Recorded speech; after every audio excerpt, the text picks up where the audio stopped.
You're watching iRacing on the Ghostfire Media Network.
Well, good evening, ladies and gentlemen. Welcome to another exciting night of racing, the IVRL Buttkicker Series on the Ghostfire Media Network.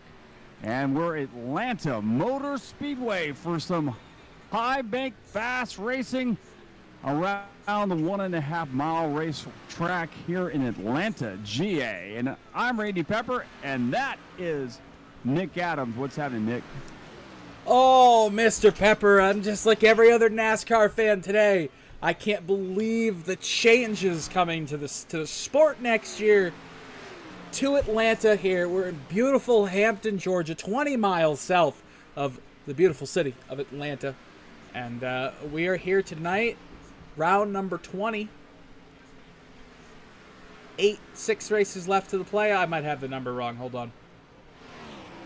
I might have the number wrong because I feel like last week was 18. Let me count. Hold on. 1, 2, 3, 4, 5, 6, 7. I hope that you're cutting out every now and then. I hope it's just my connection and not the overall server.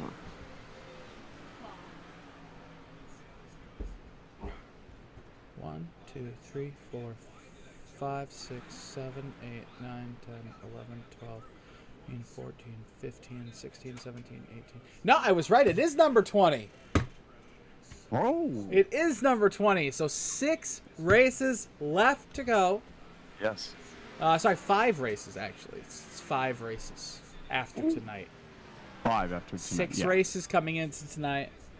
Before we go in to the playoffs, before we start the run to crown our champion through the chase, through the playoffs. Yep. And we have so many storylines developing that we can talk about, and we have so many things that are going to change and things that are going to be happening. But first, we'll get down to the nitty-gritty. Tonight, 150 laps, 3 stages is normal, 35 laps in stage 1, 35 laps in stage 2, and 70 laps in the final stage of the race. So I'm 80 laps. God, it's a bad night for me already. You can't add. I can't. 80 laps in the stage, 80 laps in the final stage tonight. Guaranteed minimum 1 pit stop in the final stage. I've heard rumors it might be 1 pit stop in the first and second stage. That's kind of up in the air. If there has to be a pit stop in the first and the second stage, I would almost guarantee you there'd be 2 pit stops in the final stage. So that's something we have to keep an eye on.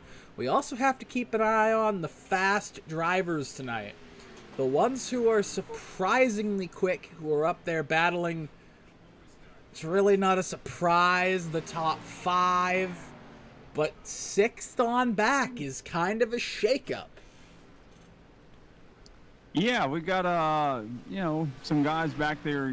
Adam Wood, who has already qualified for the playoffs, is playoffs. You're talking about playoffs? Playoffs. You're talking about the playoffs? We need to win a game first before we can get in the playoffs. You know, I want to say that every time you say playoffs. So here I do it one time, and the first time I do it, you jump right on it. So, but that's yeah, the best I mean, quote in history. absolutely. Really good commercials for sure. Jaden Gimbel is also very fast. Cody McKinney's very fast. Patrick Gaspar, we thought he might have been a little faster. He's not as fast as what we thought. And he's back there a little ways. But, this is just practice. You never know. We got Nick Goebel? Nick Goebel, yep. Yeah, a new guy. I have not seen that name before. So. I've heard of him, but I don't remember. He hasn't raced in here yet, but I have heard of him. Okay. But we also have a young man making his debut tonight. I'm going to kind of jump the gun and say I'm just going to assume this is Nicholas's brother, Nathan Weatherby, in the number 25 Toyota. Could that be the, forecast to next season for 2311 racing? Is that the number that people think they're going to pick? Maybe they're just foreshadowing. Maybe so. I think that would be pretty cool. I'm not going to lie. I think that'd be pretty cool. I don't know if Mr. H would sell the number, but I think it'd be pretty cool. Yeah. Yeah. I mean, that would be, let's see, we already have it in Mr. H, we have the 24. The 25 is a retired number, or not, just kind of sit back. It's dormant, but they still own the charter for it. Yes. Because the charter on that number expires, I think, after 3 years, unless you use the charter for 5 races, and you don't have to. It's the rules for that is just stupid. But we know that the 25 belongs to HMS, so it'd be interesting. Yeah. Yeah, it'd be interesting to see it because there's just there's running 4 cars now. They're running 4. I mean, I guess it's not breaking news anymore, but it's new news to us. Coming into this week, Chip Ganassi has officially sold his racing team to Trackhouse. Yep, Hios. I mean, and like he said, his team wasn't up for sale. It just was the perfect opportunity for him to get out of the sport and make money. When was the last time, Randy, you heard a NASCAR owner say, I could sell my team and make money? It's been many, many, many years. That's a great sign for the sport. It's a great sign for the future. Yeah. And, we'll talk about it here in a little bit about Atlanta, but breaking news that Atlanta Motor Speedway this weekend will be the last weekend of Cup Series action or NASCAR action in general on this layout. It'll cease to exist. We're going from, you have the classic oval, then you have the quad oval, which you have now, and you're going to have a revamped version of the quad oval with higher banking, shorter corners. It's going to be an interesting thing to bring in the new racing with this next gen race car. And then there's repaved and everything. It'll be totally. It's a new style of paving a racetrack. There's been so much news in the last week about the next season. The rumors of 2311 with their second car, of Trackhouse confirming they'll have a second car, but now they own 3 charters, so will they expand to a third car? So many unbelievable rumors. Dale Earnhardt Jr. not denying that he's looking into bringing Junior Motorsports to the Cup Series under a deal with Hendrick. The future of NASCAR, for the first time, and I would say 11 years, 12 years, looks bright. It looks bright, and there's a reason for that. NASCAR would like to sell the whole thing, and the best way to make it sellable is to brighten some things up.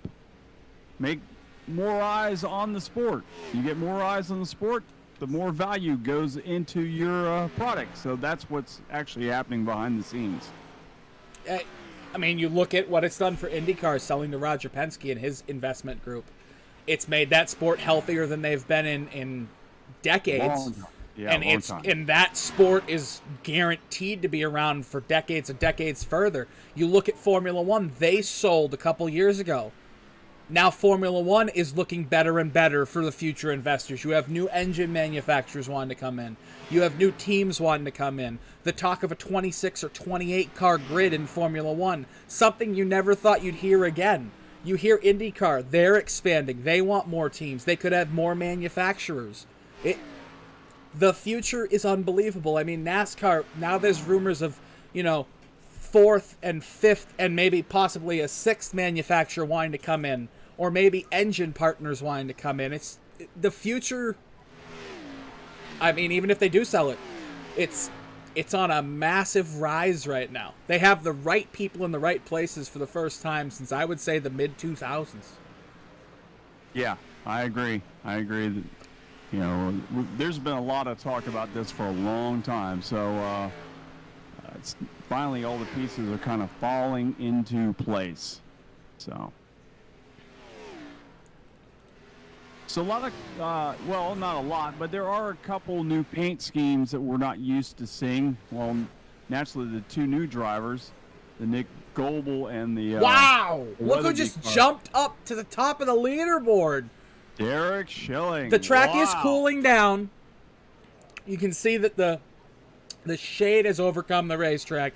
It's cooled down about 3 degrees in certain parts, but he just jumped from dead last to first. He got really quick right there. Yeah, he got very quick. And he might have a little draft help, but he's definitely fast.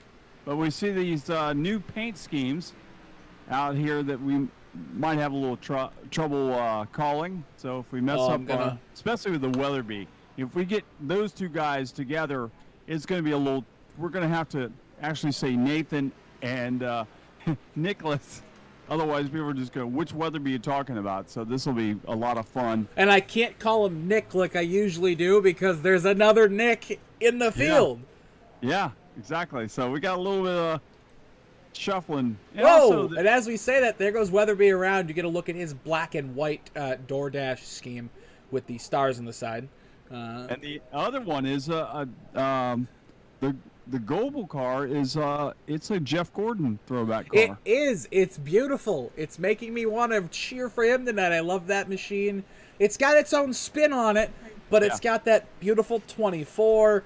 It's got DuPont on the side, which, man, I like the name Exalta, but there's nothing better than looking on the racetrack and seeing a 24 with, not with flames, but with colors on it that says DuPont and Pepsi on the side. Nothing better.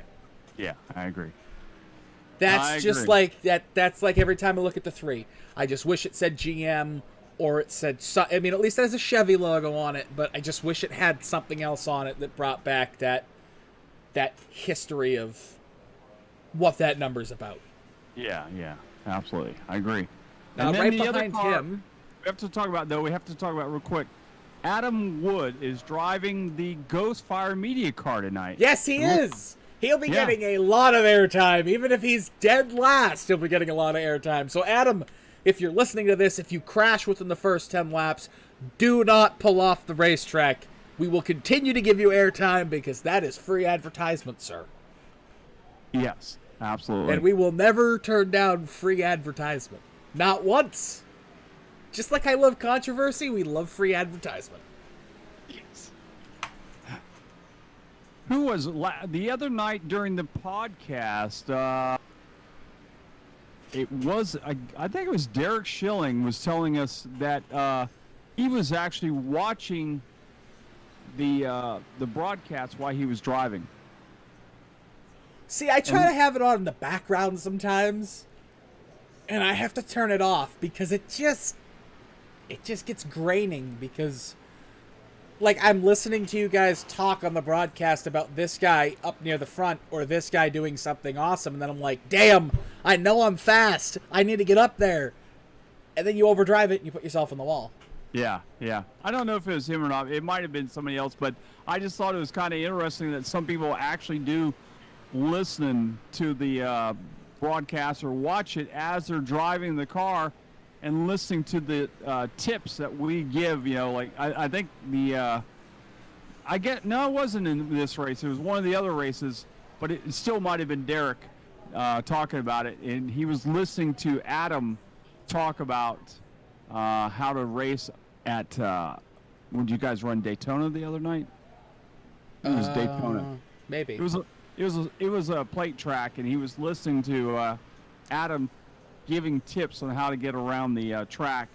And, he followed his. Yeah. And if you're gonna listen to people that love restrictor plates, you talk to me or Adam Wood.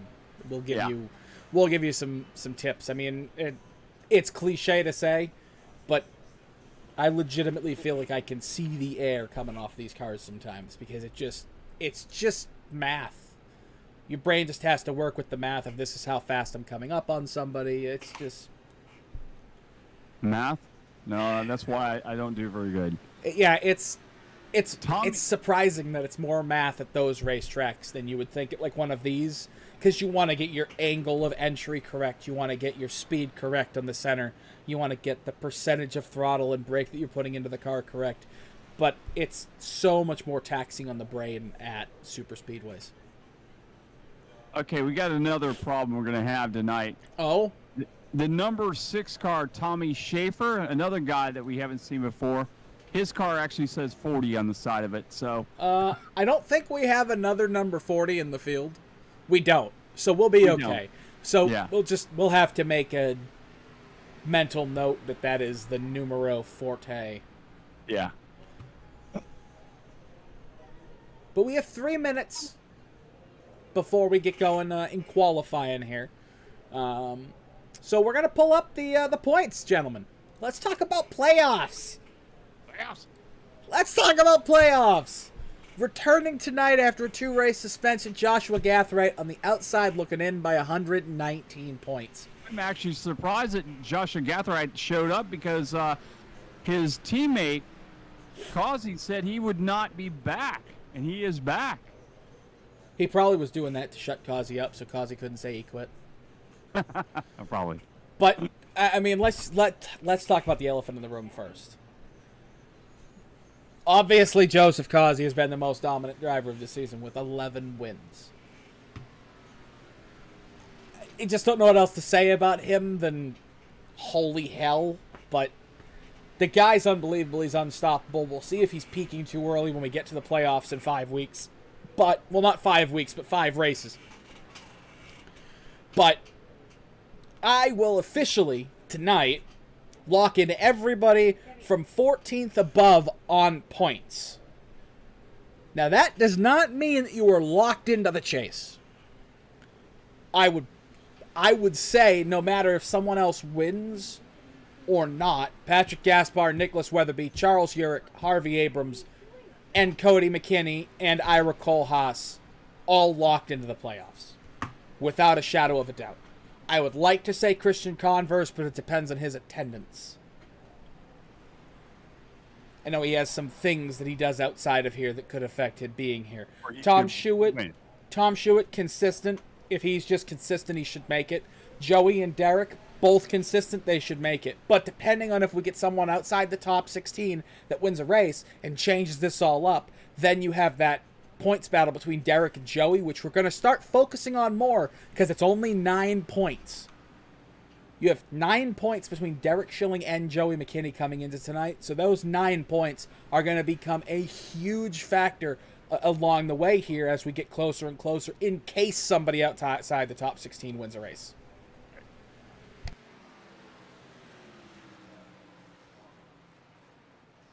I don't know if you can see the screen of the pit road, but it looks like there's 3 drivers, maybe 2 drivers just doing donuts on pit road right now. I see just 1 now. I don't even know what is going on down there.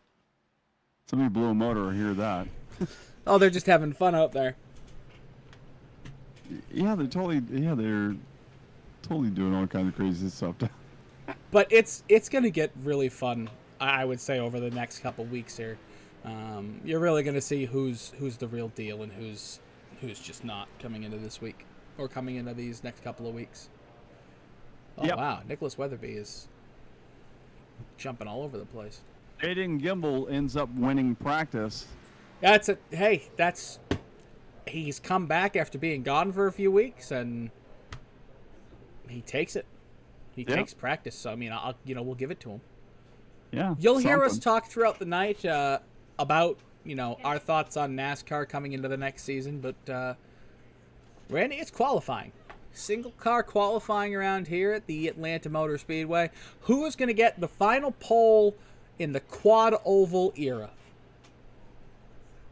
My prediction is going to be Christian Converse.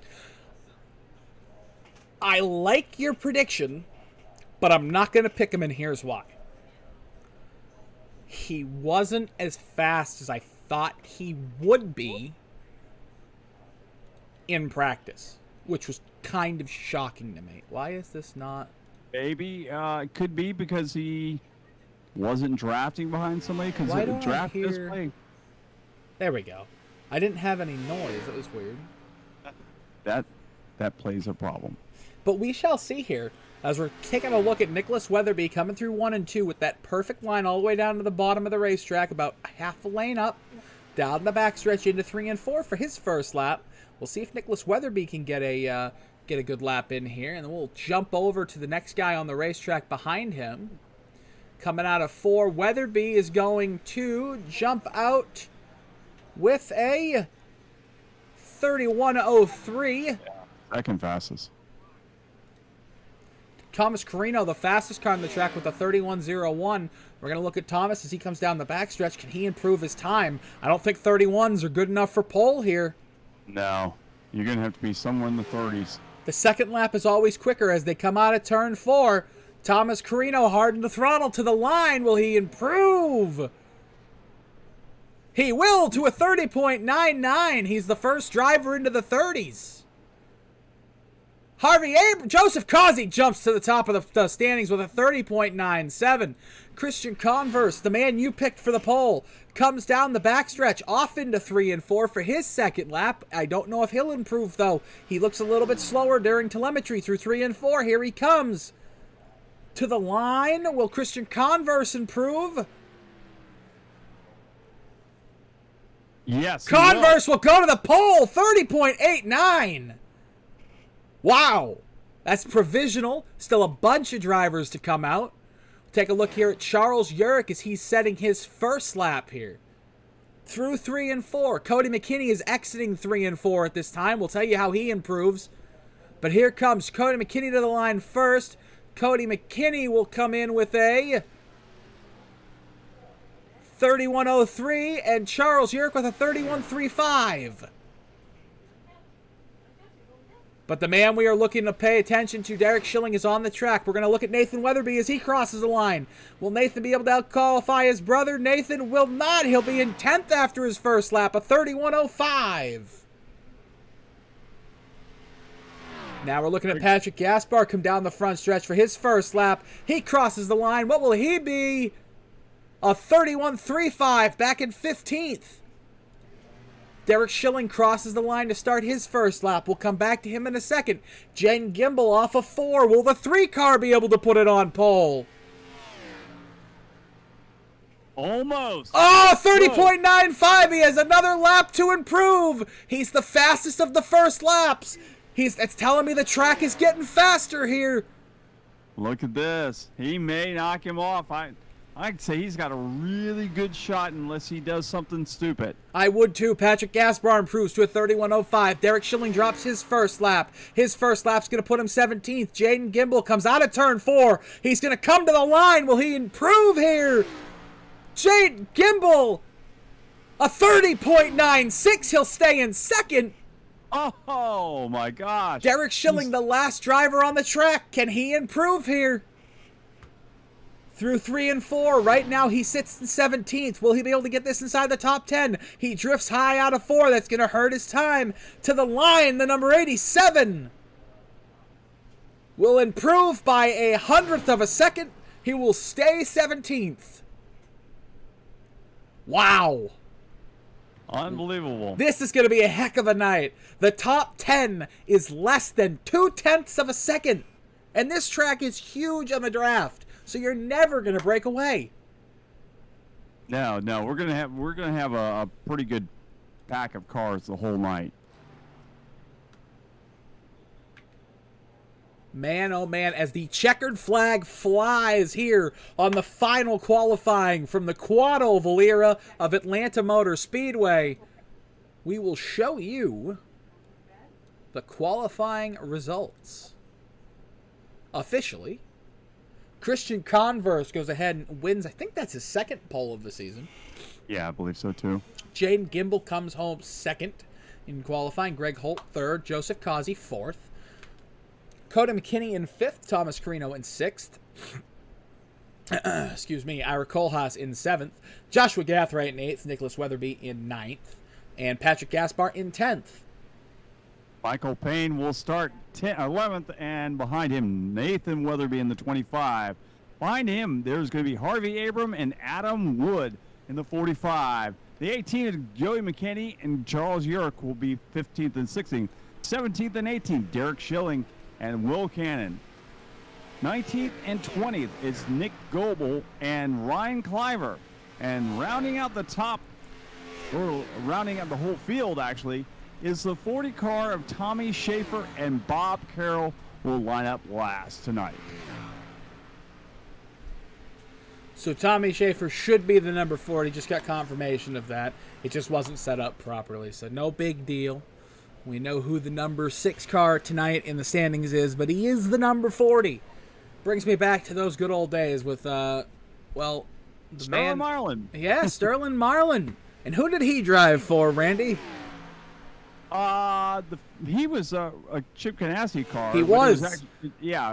I believe at that point it wasn't actually Chip Ganassi. It was his partner. So it started out in the number 40. Way back. You might remember it was a black car. It's black and yellow, I believe. Felix Sabatis Racing. Yeah, Felix Sabatis. And then Chip Ganassi came in and became a minority partner. And then I believe 2 years before Sterling left the team, Chip bought out Felix Sabatis. Well, he didn't buy him out, but he bought the majority, and it became Chip Ganassi, Felix Sabatis Racing. And then the Felix Sabatis part was dropped, but I believe to this day, well, not anymore, but to the end of this season, I believe Felix Sabatis still owns a minority share in the company. Right. Yeah, he definitely owns some kind of it because he's always at the track. So. Well, once a racer and a race fan, always a racer and a race fan. So I would think once a car owner, always wanting to be a car owner or in some form, connected to the sport. Right. And he's a heck of a nice guy. That's one thing about Felix Sabatis. He is a really nice guy. I have not met him. I have not had I've met the captain. I've had the ability to meet Roger Penske once, but I've never met Felix Sabatis or Chip Ganassi. I've met Mr. Hendrick, and I've met the captain. I almost met the Cat in the Hat, but I've met him. I've never met the captain. I've never met him, which is surprising. Is usually we are stationed in the Ford camp for usually the last races of the year, and met all the Ford people, but I've never met him. Yeah, he's a good soul. He seems like. I mean, he bought IndyCar. Yeah, Mr. Penske did. He bought IndyCar to make sure it didn't fold. Which, I mean, you can't. I mean, obviously it was a business decision as well, because that's going to be. He's now worth billions and billions because of that. But obviously he also did that out of his love for the series and wanted to make sure it continued. But we have a few minutes to talk here before we go green. So what are your thoughts on the rumor? Nothing is confirmed, but the rumor that Dale Jr. wants to go cup racing next year with his own team with Justin Allgaier. I would say it's probably a pretty good shot of that actually happening. I think Dale is actually overdue for having a car in Cup. Well, he has said on his podcast before that the Xfinity Series stuff was always almost non-profitable. you almost did it at an even keel. In the last couple years, it really started working. But the Cup Series was impossible to turn a profit unless you got major sponsorship. Now, obviously, Dale Jr., if he owned a team, he could call anybody. And they would put their sponsor on his car. If it finished dead last, they still would because it's Dale Jr. Yeah. But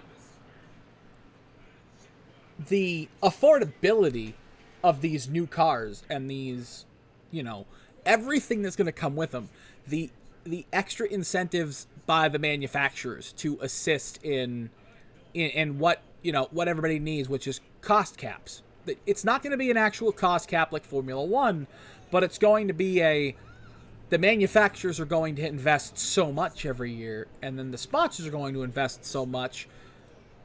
You're actually going to probably turn a profit from that because everything else, after the first year of getting it all set up, is going to be pretty cheap. That was the design around this new car and the new engine package.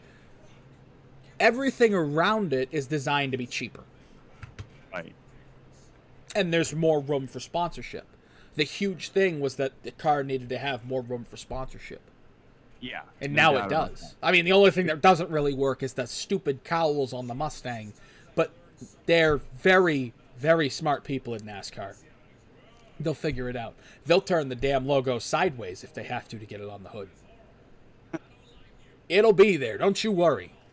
Oh, it'll be there. No doubt. No Even doubt if they got to about put it across the windshield, Ricky Bobby style, it'll be there. Yes. It'll be there. No doubt.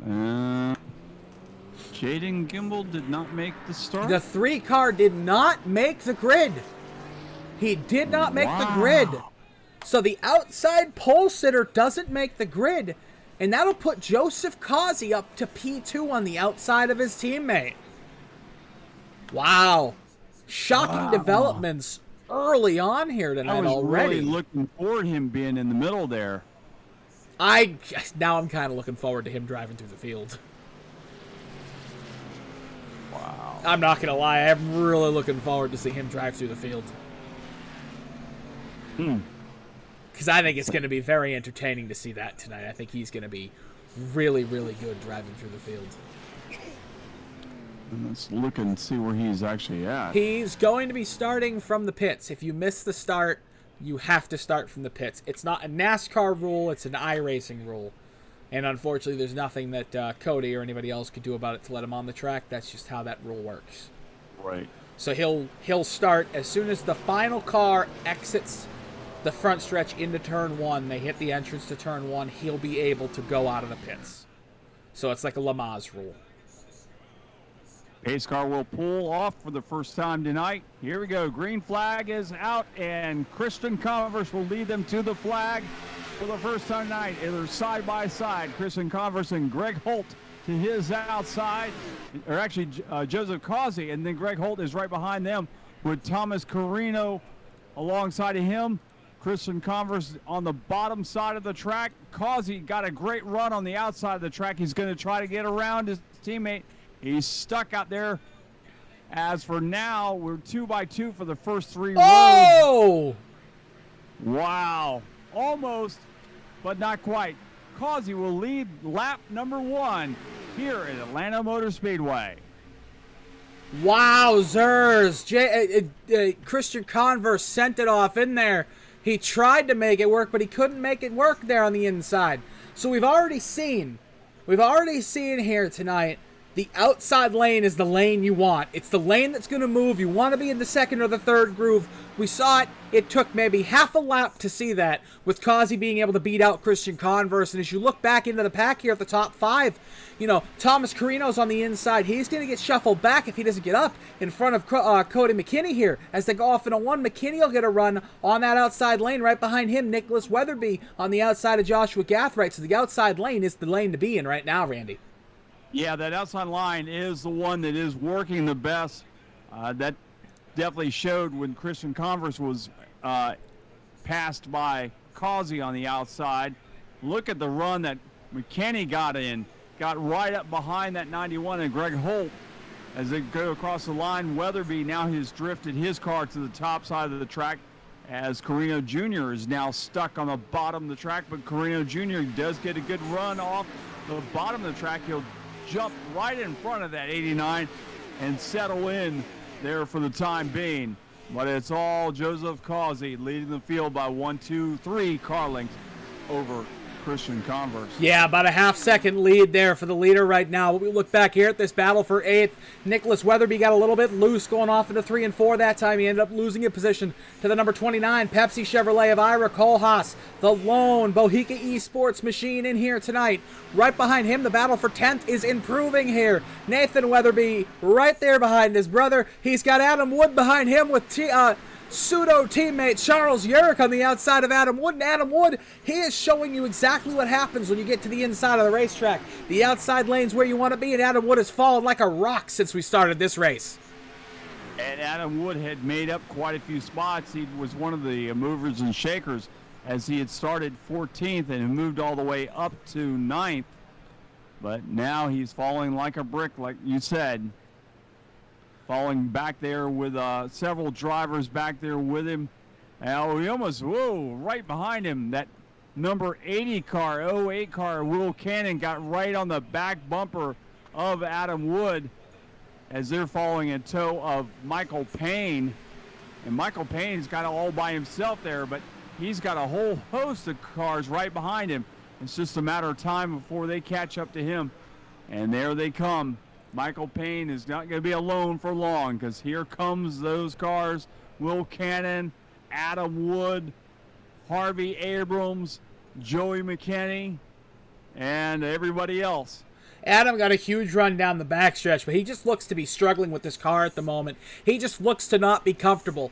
It doesn't seem like it's something that he's just comfortable with at the moment. But we have a battle for the lead here. Greg Holt to the inside of Christian Converse off in a 1. The Christian Converse was showing the bumper to Joseph Causey as they went through 1 and 2. Now they come down the backstretch, and the teammates, Greg Holt, Christian Converse, side by side, the number 90 and 91, off into 3 and 4. Door handle to door handle. Greg Holt slides up a little bit. He almost gets into Converse. It's a replay of what happened on lap number 1, and Greg Holt might lose another position here, now to Cody McKinney. And McKinney on that outside groove trying to get around him as they go into the turn. But, wow, Cathright almost got into the side of McKinney. He drifted up there very high, and it almost looks like McKinney is trying to stay away from Cathright. He's trying to stay in that upper groove, trying to stay away from him. Cathright's got his front end of that car just under the back of McKinney's car. McKinney's staying high. Here comes Ira Kohlhaas. Kohlhaas is right on the back bumper, and I believe that should give, I thought that Kohlhaas would actually give him enough of a push to get around that Cathright car, but he did not. And a side drafting. Oh, we got a spinner! Cody McKinney, Ira Kohlhaas, Thomas Carino, Joshua Gathright, they're all involved in this big incident. Adam Wood's involved. Cody McKinney and the caution flag will fly. A major incident down the backstretch right there. That all started right where we were talking about, where they were trying to get away from the 89 car. It almost looked like McKinney was trying to stay away from the 89, and just as it looked like he was clear, Kohlhaas came up there, and then things got... Oh, and there was another incident behind him. Adam was sideways. Him and Will Cannon came together. We'll look at that here in a second, but man, oh man, it just looks like they just ran out of room. Pandemonium broke loose early here on lap number 11. Thomas Carino's got a lot of damage on the left front. I'm worried about the radiator of the number 14. The number 89, he might have got away with that one there. Joshua Gathright might be all right. We'll take a look here.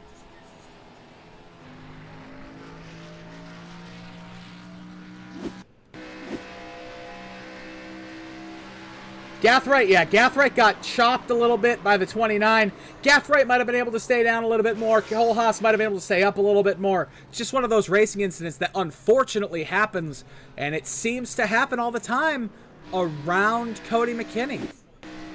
Yeah, for some odd reason, it does happen that way. Oh, no, Josh Gathright couldn't stay down any further than he was. I mean, other than going down to the white line, Ira was up against the wall, and Ira came down a little bit. I was just about to say how important the side draft is at this racetrack, and when I said that, that's when that incident occurred.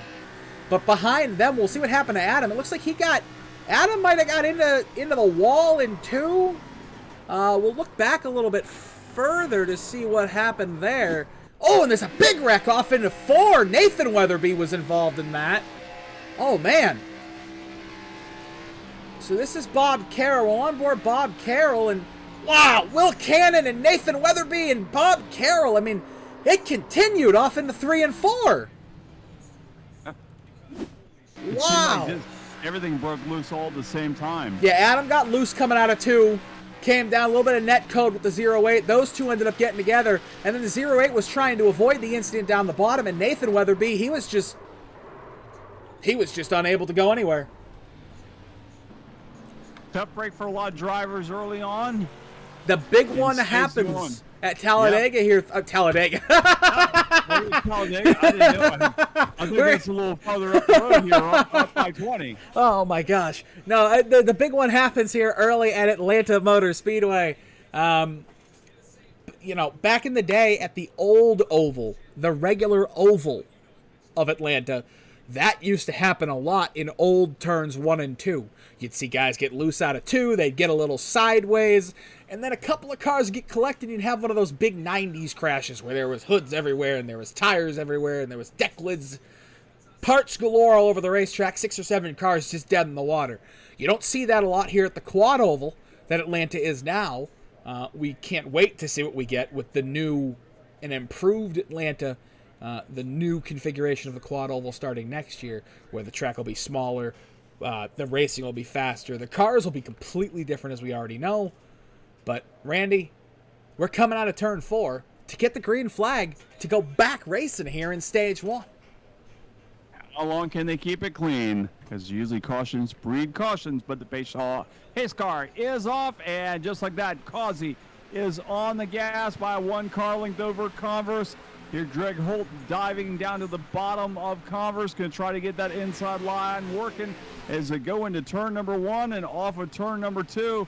Causey will bring him down the back straightaway as Greg Holt is going to clear the number 90, at least for time being. Nope, 90 is going to make his way back to his teammates outside. But how long will that stick? He's the only one basically on that outside right now. But that outside groove has seemed to work better than the inside. So he's not going away. So Greg Holt down on that bottom groove by himself. Yeah, Greg Holt all the way down to the bottom of the racetrack by himself right now. The outside lane is where you want to be, but Greg's being able to make the inside lane work. He got a little slideways out of 2 that time, though. Started going up the racetrack, got a little sideways. As we go down now into 3, he's going to be stuck on the bottom. His teammate Christian Converse is going to come down, but Greg Holt slides up the track. He's going to get close to Charles Urick in the quarter panel, and Urick almost into the wall. Holt off the throttle hard now down the front stretch. He's going to lose 1, maybe 2, possibly 3 positions as the 91 is stuck to the inside line. But Christian Converse with a power move to the outside. Converse got to run like crazy and just the outside of that 88 car Causey. Can he make it stick as they go into the turn? What a power move. That was a move. That was the move of the race so far. As Converse just made his way around the outside. He's still side by side with his teammate Causey. Causey's not going away. Causey's not willing to give that lead away quite yet. Although Christian Converse did lead that lap. It was lap 17 as they come around, and wow, Causey is holding it down there, but Christian Converse nearly lost it there. The car got loose as they go into turn number 3. It's still Christian Converse leading the way by just a hair. Just a hair as they come out of 4. But look who's in 3rd. Where did he come from? The 76 of Charles Urick. He's hungry. He wants to lead this race. He wants to win a race.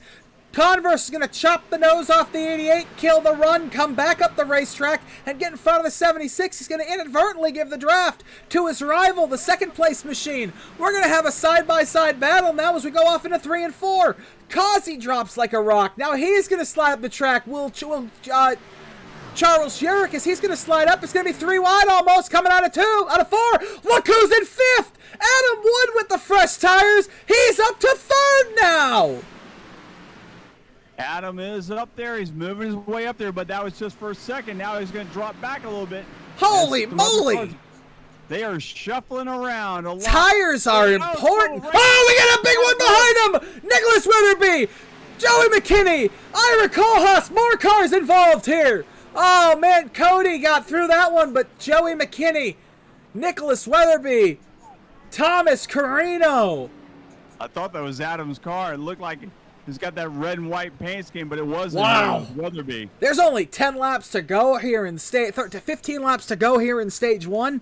You know, you might think to save the tires for later, but with the way Adam Wood just flew through the field, you're a dummy if you don't come in the pits. Yeah. That's why he was so fast, because he got those tires. That's Nobody insane. Else did. I didn't think they were that much of a difference. I knew they would be different, but I didn't know it was going to be that big of a difference. We're going to see what happened here, though, back in the field. Taking a look back here. We got to go back a little bit further.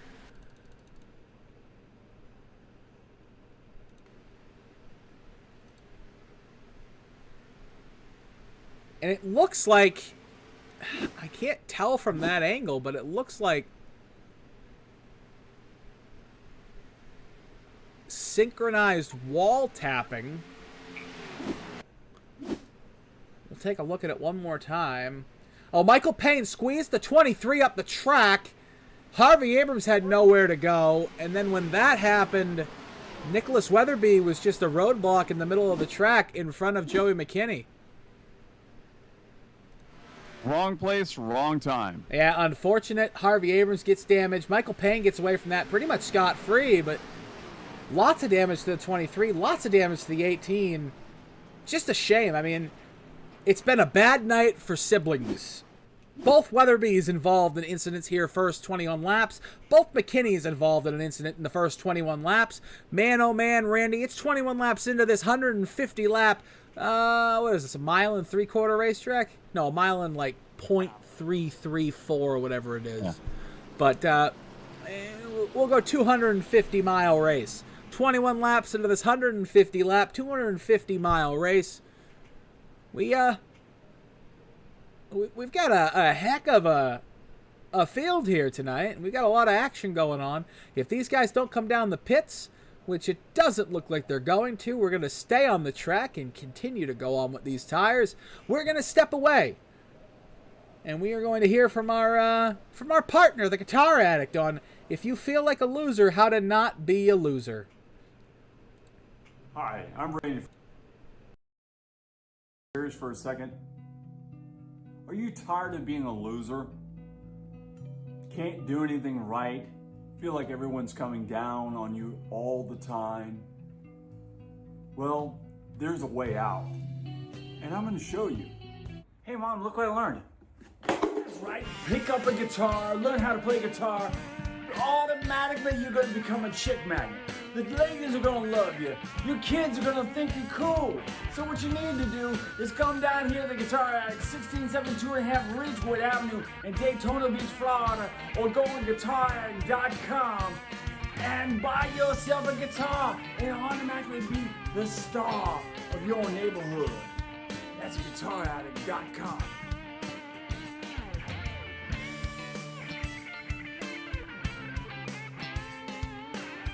Back at the Atlanta Motor Speedway, it's the IVRL Buttkicker series, and we are here on the Ghostfire Media Network.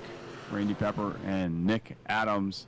And Nick, we've had one hell of a doozy of a race so far. That we have, 22 laps of pure awesomeness. I mean, this is what Atlanta has brought you for the last 25, 30 years. I mean, you've had some of the best and closest finishes in NASCAR history. You go back to Dale Earnhardt, Bobby Labonte, that much. It was the difference of the new front end on the Chevys that week. go back to the first race that Kevin Harvick drove. Beat Jeff Gordon by that much. Yeah. A much-needed victory for RCR back then. A much-needed victory for NASCAR. A great way to honor a legend who dominated at Atlanta Motor Speedway in his career. And you go back to 2006, Carl Edwards versus Jimmy Johnson. By that much again.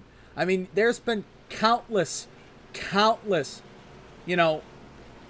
side finishes coming to the line. You don't get that much nowadays because of the way the package works. High horsepower, low downforce. It's not great for the racing.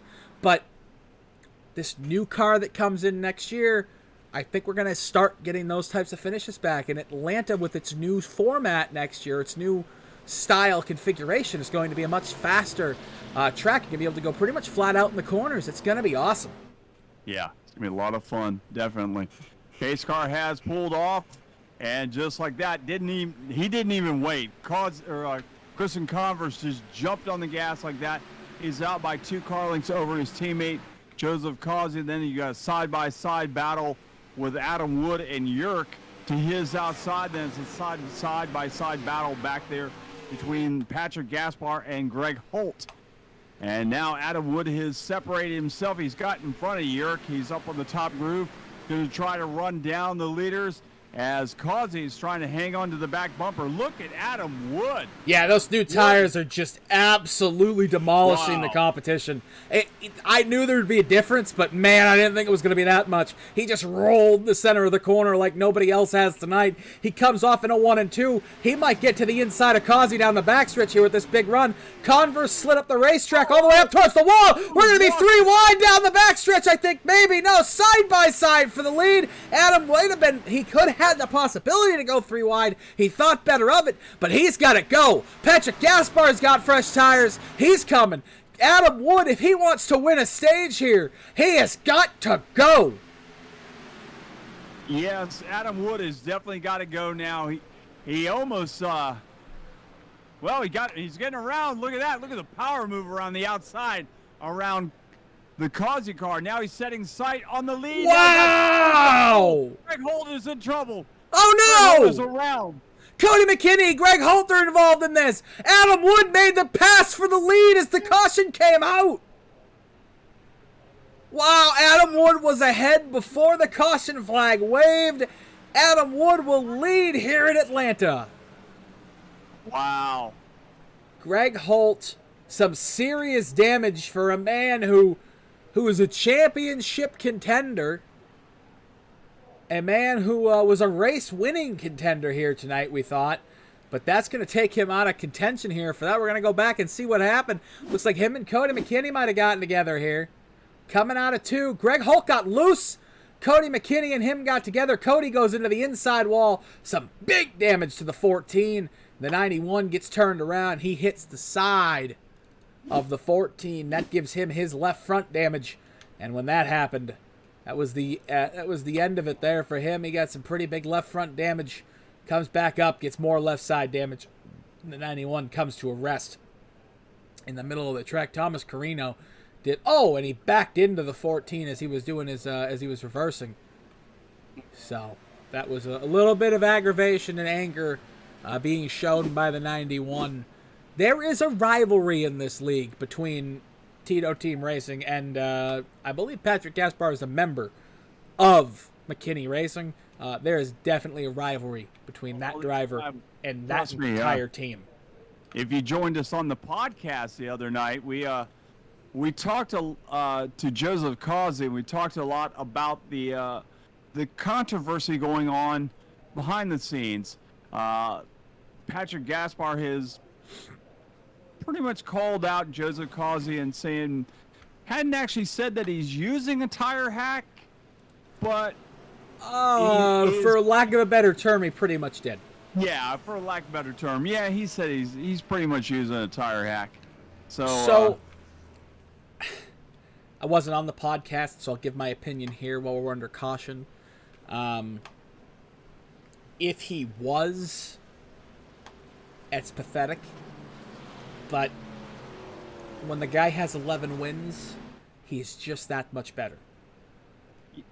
That's it too. And Joseph said a great point during the podcast. He said, "Dude, I've invested way too much money in this iRacing thing, and I'm not willing to let it go away just to try to win a few races with a tire hack."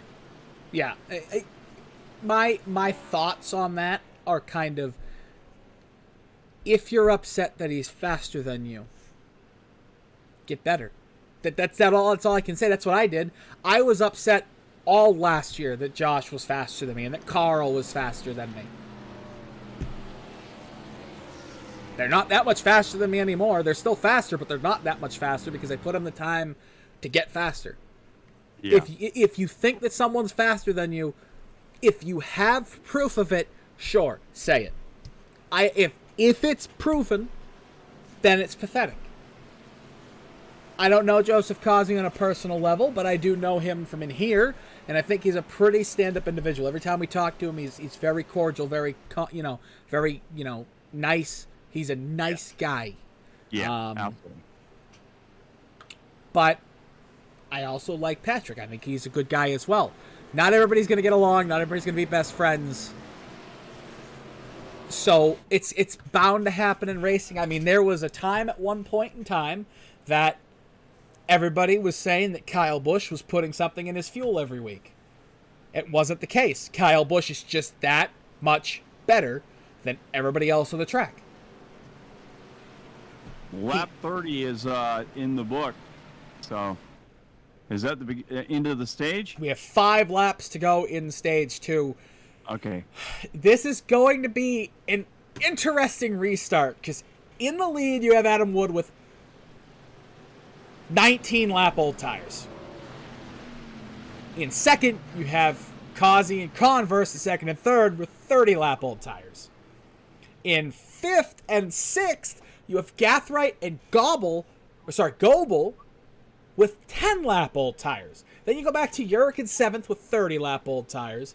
And then everybody else behind them, except for Ira Kohlhaas, has 10 lap or newer tires on their car. So stage 1 could go from looking good and pretty to Christian Converse and Joseph Causey to hell in a handbasket within 5 seconds. Yeah. These new tires are going to come up there and they're going to want to do some stuff, maybe, try to get a stage win. Yeah, you just hope that it doesn't affect the outcome of the entire race. Exactly. Pace car is off. Adam Wood is on the gas, and here he goes. Jumps out to a 1 car length lead over the 90 car of Converse. Converse follows in tow. There's single file for 1, 2, 3, and 4, and 5. Actually back all the way to 6, and then it's side by side back with Gobble and I believe that's Urich next to him. And now we got a challenge for the lead as Christian Converse has jumped to the outside of Adam Wood, and Adam Wood now has a trunk full of Patrick Gaspar. Gaspar bringing the Cathright car right behind him. So 3 cars in tow. Patrick Gaspar dives to the outside or inside of Adam Wood. He wants to take the lead from Adam Wood. He's going to shove him out the outside and down the back straightaway. It's Patrick Gaspar by a nose. It is Patrick Gaspar by a nose as they go off into 3 and 4, but Adam Wood is in the preferred line. Joshua Gathright returning from a 2-race suspension, sitting in third with brand new slicks on that car. He comes through 3 and 4. He goes to the bottom to push his rival Patrick Gaspar past Adam Wood. 2 to go in the stage. Joshua Gathwright's going to dive to the 3rd lane now, right in front of Adam Wood. And he's going to try to make a run forward here through 1 and 2. He's going to try to make a run. Adam Wood needs to find the line to make his way back up to where he was at. But he may not have time as he's got 2 cars behind him. That 24. Oh, he slowed the track. He almost got into Schilling. Oh, he almost did. White flag on stage number 1. The green and white flag will be out next time. Can Patrick Gaspar hold off Gathright? Gathright is down on the inside. Gathwright's going to make it side by side as they come off of turn number 2. Down the back straightaway, it's side by side for the lead. As Patrick Gaspar on the outside, Joshua Gathright on the inside. Gaspar is going to lose the lead by just... Thomas Carino and Joey McKinney are behind. They're going to race to the line. And here they come to the line. It's going to be the switcheroo, but no, it's going to be Joshua Gathright winning the first stage. His first stage back. Wow. Delayed. Wow, and now the caution comes out. We had an incident. We'll give you the top 10 first here, though. Joshua Gathright with, I believe, his first stage win of the year. Right there. Patrick Gaspar in second. Nick Goebel in third. Adam Wood in fourth. Ryan Cliver in fifth. Derek Schilling in sixth. Michael Payne in seventh. Christian Converse eighth. Joseph Causey ninth. And Charles Urich comes home 10th in stage one. The final of your drivers to get stage points there. We'll go back to the incident between Thomas Carino and Joey McKinney. It happened coming to the green checkered flag down the backstretch. Thomas Carino and Joey McKinney. Neither driver wanted to give an inch. And that's going to be the end of, I think, both of their nights. Looks like Carino just slid up a little bit. He pounded the inside wall. I mean, Joey McKinney can continue to go on the racetrack, but that car is toast. Back end is destroyed. Thomas Carino, the left front, is destroyed. Thomas Carino, a winner 2 weeks ago. Goes from, checkers to wreckers here this week. We're going to go ahead and go on board of Thomas Carino here, see what happened. He gets under the 18. And the 18, Carino held his line. The 18 was trying to make a move to the inside of the 78. And I believe it just might have been that Joey McKinney didn't get the inside call. It was those older tires stacking up the field. The 88 of Joseph Causey stacked up the field. The 90 of Christian Converse stacked up the field. That definitely hurt him. But Randy, we were talking about the difference in tires there. That Causey and Converse were going to have a rough stage one end. They did. But we didn't think of the strategy aspect of this. They have an extra set of tires now.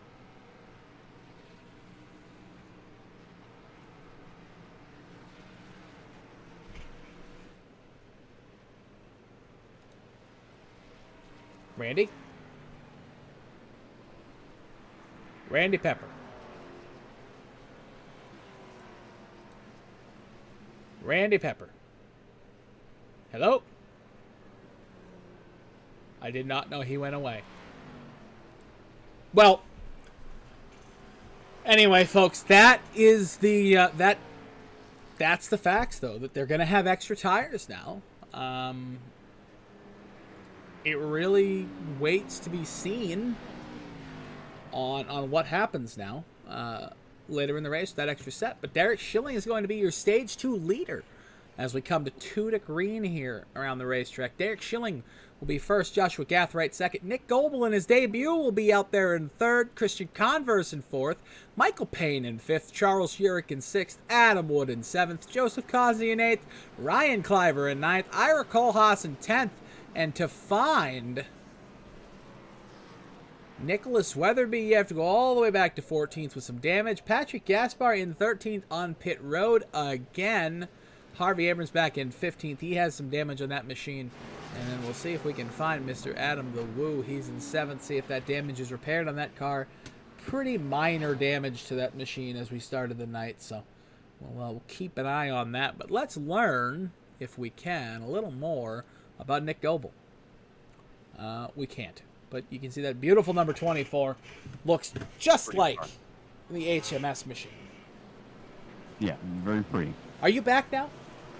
I am back. I had no freaking idea you left. Sorry, I stepped away. You were talking, and I figured, well, this is a good time to go figure out what I'm hearing. We are. I'm in Florida, folks. So right now we have. Hurricane Elsa. Tropical Storm Elsa. No, I think she's Hurricane. Is she Hurricane Elsa again? Yeah, I think she's Hurricane. So, is she screaming "Let it go" to your roof, or is she screaming into the unknown? We're on the very outskirts of it, but I heard something and I went to go see what it was, and it's just a trash can was getting smashed up against the fence. So so your neighbor wasn't trying to steal your ladder again? No. Folks, if you weren't here for that a couple weeks ago, Randy Pepper's dog was going crazy, and he had to go see what was going on. he found out somebody was trying to steal his ladder. They walked right up to his house and tried to take his ladder. Well, this time, now it's just a Hurricane Elsa trying to wreak havoc. So letting on the us. dog out got rid of the guy trying to steal your ladder. Do you think Oh, if you let yeah, the dog he's- out, it'll get rid of He's Hurricane gone. Elsa? Yeah, 130-pound, 35-pound dog. Yeah, you're gonna move when the dog is when he stands straight up. He's 6 feet tall. So You want to let him out and see if he'll get rid of the hurricane for you? Unfortunately, he's at Disney. He is. I believe they are working tonight at Disney. So Ah, well, there you go. he works at Epcot. So if you're at Epcot and you see a black Great Dane working the ticket kiosk, it's that is Winford. So all right, we're going green flag racing, and just like that, Derek Schilling, our new leader, brings us across the line. Then it's a side-by-side battle between Christian Converse and Joshua Gathright. Then side-by-side battle for the fourth and fifth spot between Nick Gobble and Charles Yerk. And look at the moves that we're seeing back there. They are, oh my goodness. Converse nearly took the front end off of that number 89 car. Now he's setting his sight on that 87 of Schilling. Schilling will bring us across the stripe to complete lap number 40. Off into 1 and 2. Christian Converse looking to get back to the lead and back to the lead quickly. Here he comes now. He's going to do the slide job off into off of the exit of 1 and 2. And we're going to have a battle for second. Randy, can you take over for 1 second so I can deal with something in our Twitch chat? Yeah, go ahead. Derek Schilling dropped back. He was leading. Now he's running in the third position. It's Christian Converse. And then it is Joshua Gathright second. And Gathright had a big trunk full of the 87. Now he's going to have a trunk full of the 24 car at Nick Goebel. Goebel got around Schilling. Now they're 3 wide. Down the Oh, back my goodness! Whoa, 3 wide. Doesn't always work. They're going to be 3 wide again. Schilling has been the meet in the middle twice already tonight. Wow, Zers. The 15 steps out to the outside now. The 79 of Harvey Adams to his inside. He's going to throw it off to the inside. Ira Kolas. And now Derek Schilling is 3 wide again through 1 and 2. Oh, this time he's on the outside, not the oh, he's in the wall. Derek Schilling in the wall. Here, he's going to go into the wall again. Derek Schilling is around down the backstretch, and the caution flag will wave. Oh, and he almost got Jaden Gimbel. Almost. Wow-wee. Holy schmoly. Let's see what happened. They see the 87 hit the wall there. Coming down the backstretch then. He hits the wall again. Hits the wall again. Hits the wall again. And then he slides down the track. And Jaden Gimbel. Talk about a pucker moment. Yeah. No doubt about that. Let's go on board him to see how that feels. All right, you're driving. You see a car spinning. I'm going to go to the inside to get away from this. I'm going to go even lower. I can't go any lower. Holy moly. Good. That's not a good feeling. I've had that moment happen to me where you're like, I'm going to go low. I'm going to go low to avoid this wreck. I'm going to go low. I can't go any lower. Don't come down. I can't go lower. And then you just, you're in the situation. I'm either going to hit the wall or I'm not. Yeah. Now no we're doubt looking about at that. Joshua Gathright, who's in the pits again. If he changes tires, that'll be his third set of tires. You only get 5. He's changing tires. 4 tires and... Oh?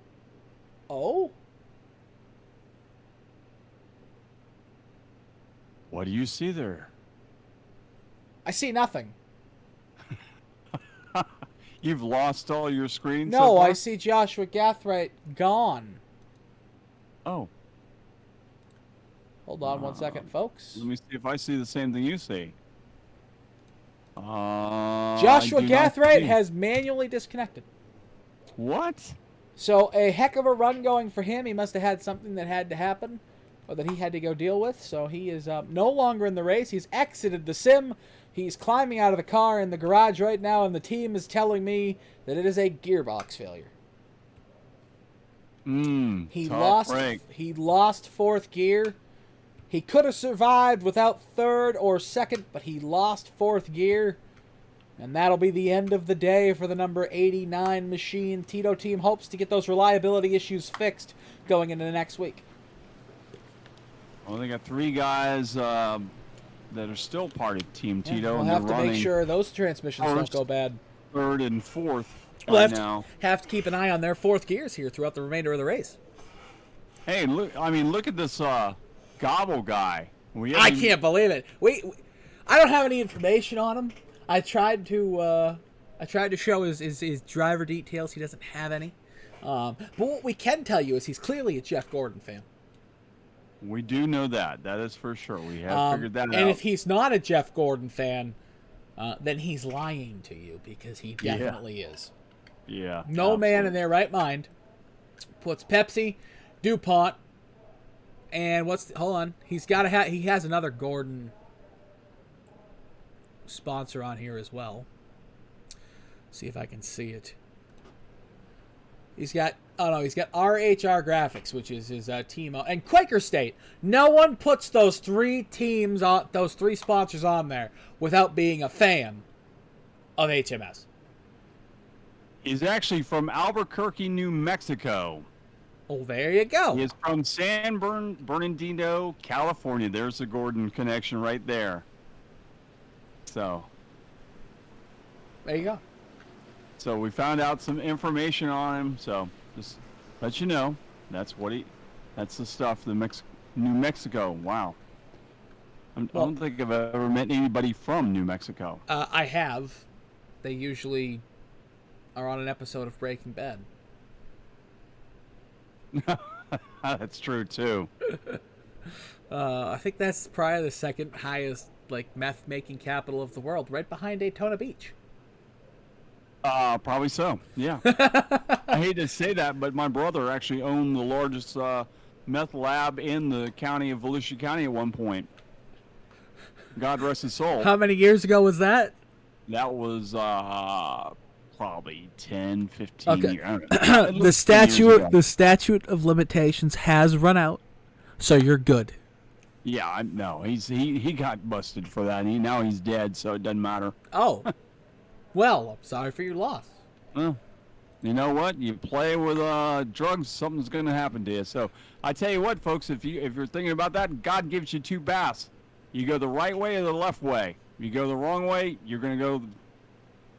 That's just what I'm saying. Choose the right path. As we go back to green flag racing, Christian Converse jumps out to a 1/2 car length over Nick Goebel. Goebel down on the inside trying to close the door on Joseph Causey, who was trying to get underneath him, but there's single file for first, second, and third. And Goebel jumps down to the bottom. He's going to try to get around Christian Converse for the lead. He'll go around the inside by himself. Nobody helping him. He's down there in the bottom. They're side by side for first and second. I don't know if that's going to work. I just don't know. The draft is so powerful. He's going to try. I think he's going to end up losing. Oh, he throws it off into one. Down in the bottom again by himself. With what he did there, he had to complete the pass, though. He needed to complete the pass for that to work. He's right there, though. He's at the quarter panel. If he throws it off into 3 and 4 again, he might be able to do it, but Converse is going to shut that down. He's going to close the door on the 24 on the exit of 3 and 4. And I'm sure that Causey was saying, oh, we got a wreck behind him! Greg Holt, Charles Yerrick, here's the big one in Atlanta Part 2! The whole field right behind him! 6, 7, 8, 9 cars involved! There just wasn't any room there, boys! The 79 squeezed the 91 up! And that was the end of it there. Greg Holt around and in a cloud of smoke. So many good cars involved here. Wow. Flies. I think we have 10 cars in the racetrack without damage. Maybe 11. Maybe 12. Hold on. Let me shut up until I find out. Okay, it's 12. 12 cars on the racetrack without any damage. Wow. Wow, wow, wow, wow, wow. Let's go back and look and see what exactly just happened there. Derek Schilling. It's not Derek Schilling, I'm sorry. I meant to say Charles Urick. Yeah, Urick almost went over. Charles Urick here, he just gets... I'm gonna retract my previous statement. The 76 did not squeeze the 91 up. It looks like he was following his line. Let's watch this one more time. 76 following the natural arc of the corners. Coming back up to the same spot he was in on the track before this.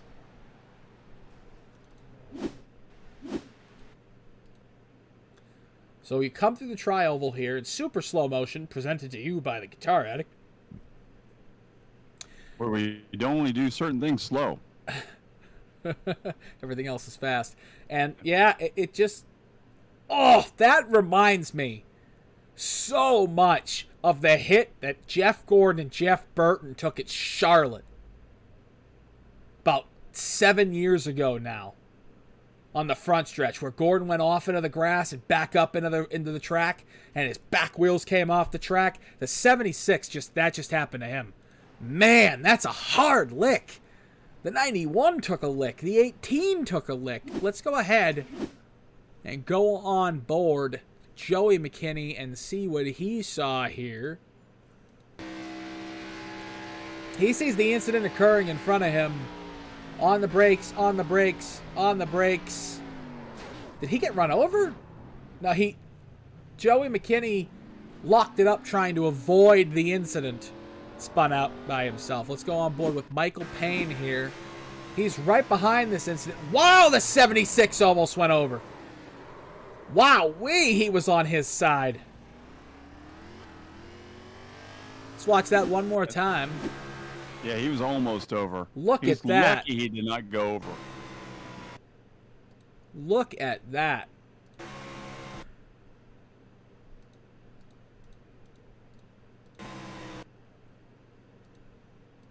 If I could actually do what I'm trying to do here, that'd be great. There we go. Son of a bitch. There we go.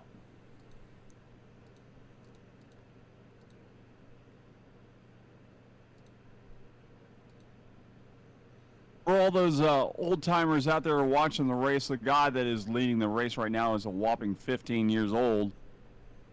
And we've talked to a lot of guys on the podcast that told us they started back then when they were about 15.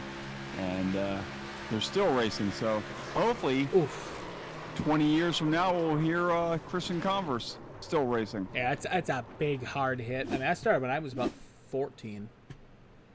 I'm in my mid-20s now, so.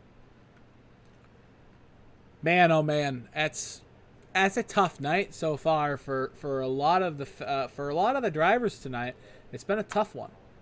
We're only in stage 2. Yeah, we're only 53 laps in. We still got 17 to go. No, 22 to go. If I could count tonight, that would be great. Here in stage 2. Would you like me to call the count to come? 1, 2, 3. 4, 5, 6. The number of the day today is 17. That's how many cautions we're gonna have. 17. Good God Almighty, we're old. You know, there are kids out there, Randy, who are 10 or 15 years younger than me who don't know who the count is. Isn't that sad? We grew up with the count. Yeah, we did, you know. Hell, you grew up with the count in the 20s. The count's been around since a long time. Let's just say that, because he was around when I was a kid. So that was a long time ago. A long time ago. You're telling me when the dinosaurs were here, the count was around? No, not quite that far back, but pretty close. Well, folks, we're going to crank it up here as we get ready for a restart here in Stage 2. We're going to see a battle between rookie Nick Goebel and Christian Converse here for the lead out of 4.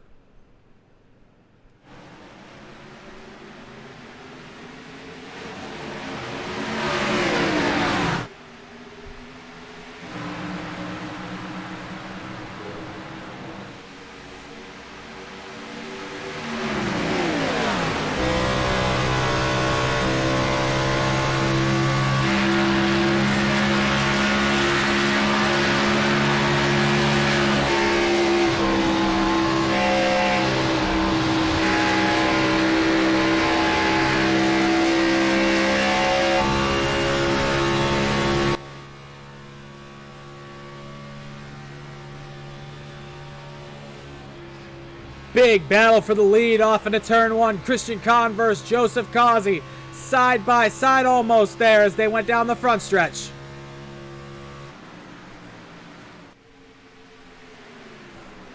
Causey's trying to reel in his teammate, the Oh, number 90. Nick Goebel! He went over the bump into 3 and he almost lost it. He lost it, and that's going to allow Patrick Gaspar to close in the back bumper, and Gaspar's going to try to go around the outside and bring Ira Kohlhaas with him.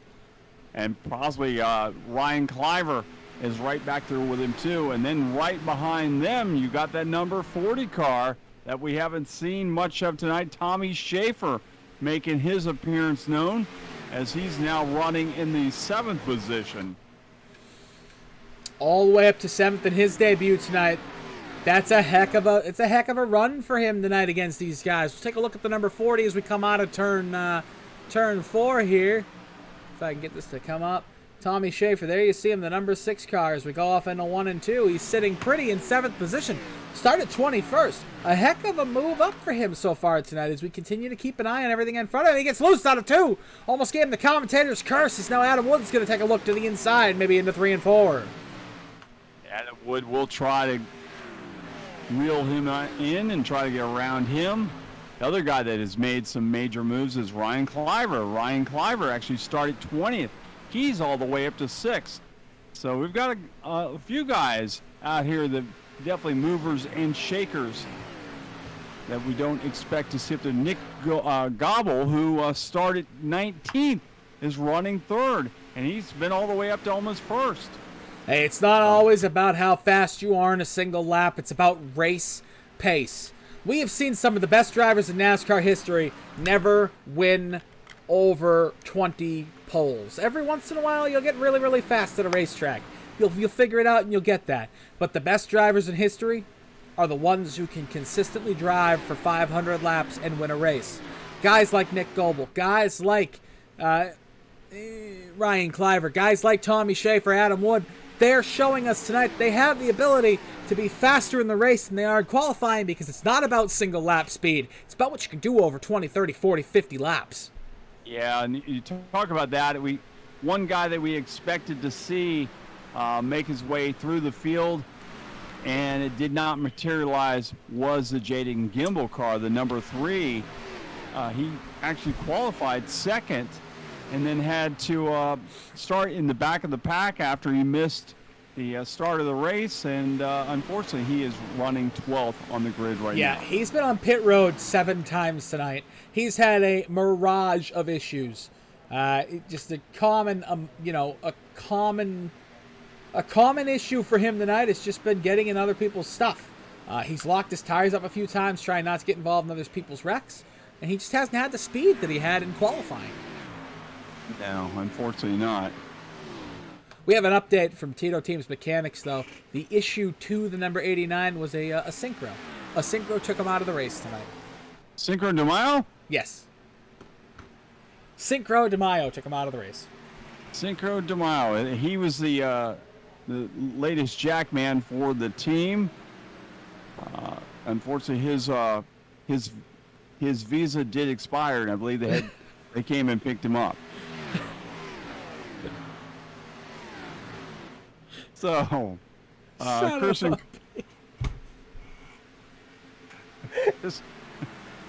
So you like that one? I apologize for my broadcast partner, Randy Pepper. We will have a sensitivity training with him on Monday morning. We will send him to sensitivity training. Sorry. Man. Can't Synchro has children. You don't know what they're going to do. Don't tell them that their father's been picked up yet. Who knows? They might be on their way to pick the kids up. You never know. Them and 3 other families. Oh, I'm going to hell. I have to tell you a story really quick. I used to live next door to these. Remember, people. we're on. I just have to tell you, my neighbors. I will just have to tell you, my neighbors, the Gonzaleses. Let's just say they were 1-bedroom apartment, fit 15 people. Never could figure that one out, but it did. So, I have a hard time with a one-bedroom house fitting 2 people. Well, it's 15 people fitted. It's super nice people. Best barbecue I've ever had. I got 2 people and a dog, and I need a bigger house. So, anyways, we got Christian Converse just running his own line out there by himself. 1, 2, 3, 4, 5 car length. He's on a lead Sunday right drive. now. Yeah, he's on a Sunday drive. Kind of like the band Lord Tracy. Sunday driver out there. Greg Holt has entered the pits. I'm sorry, never mind. He's been in the pits for the last 11 minutes. Ignore me. I was going to say, Greg Holt's like 14 laps down, dude. Actually, let's talk about the guys that are actually had tough luck right now that are many laps down. Oh, Nicholas there's... Weatherby. Yeah, Charles Urick, Coney McKinney, Greg Holt, Joshua Catherine, Thomas Carino Jr., Cody McKinney, Bob Carroll, Nathan Weatherby, and Will Cannon, who was the first one to go out, who's 56 laps down. So I sent Dick Bergeron down to talk to the Cody McKinney mechanics, and old Dick told me that they said the radiator was busted in that car and he will not be back on the racetrack tonight. They have the parts, but it's not worth replacing them at the track because the frame might be bent on the race car. So we'll see him again next week. Yeah, we'll definitely see him next week. No doubt about that. By the way, where are we at next week? I don't even know. I haven't even looked at my schedule. Have you? Are you just being a jerk?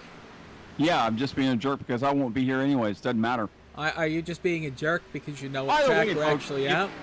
By the way, if you're in the Daytona Beach area, next week, actually this weekend, you can catch me at the Orman Garage, which has a lot of NASCAR history. We have some of the oldest cars in the actual Orman Garage restaurant brewery.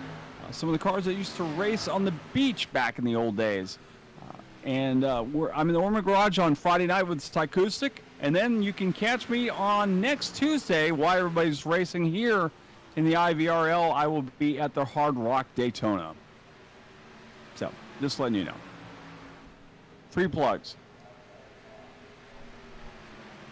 I know some of the Brent people will be at the Orman Garage this week. I got confirmation of that. So, yellow flag is out. What happened? How did we miss something? Sure, what happened here? Let's see. I apologize. I'm trying to figure out myself.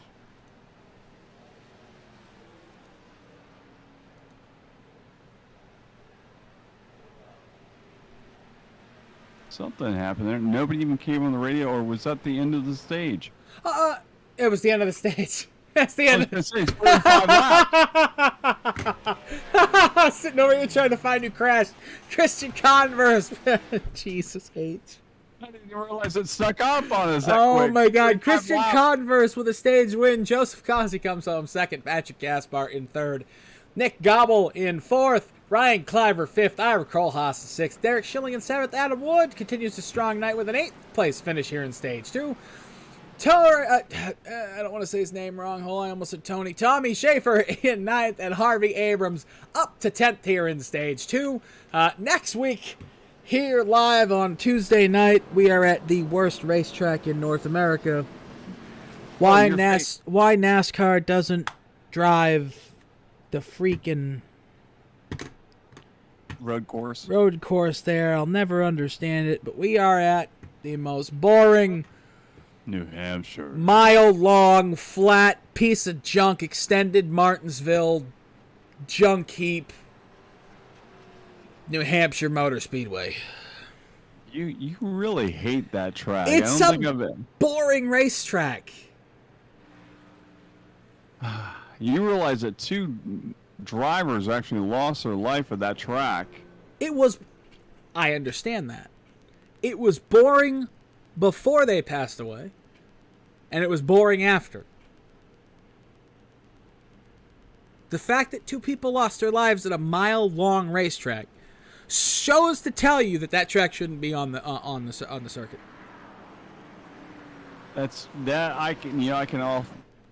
I can agree with that. You shouldn't be going that fast. A mile-long racetrack? doing 145 off into the corner with no safer barriers back then. The track shouldn't even been anywhere near NASCAR. It shouldn't be anywhere near NASCAR now. Well, you need to There tell. are some dangerous points at that race. I have driven the racetrack because I work for a company that services the track. I have driven that racetrack.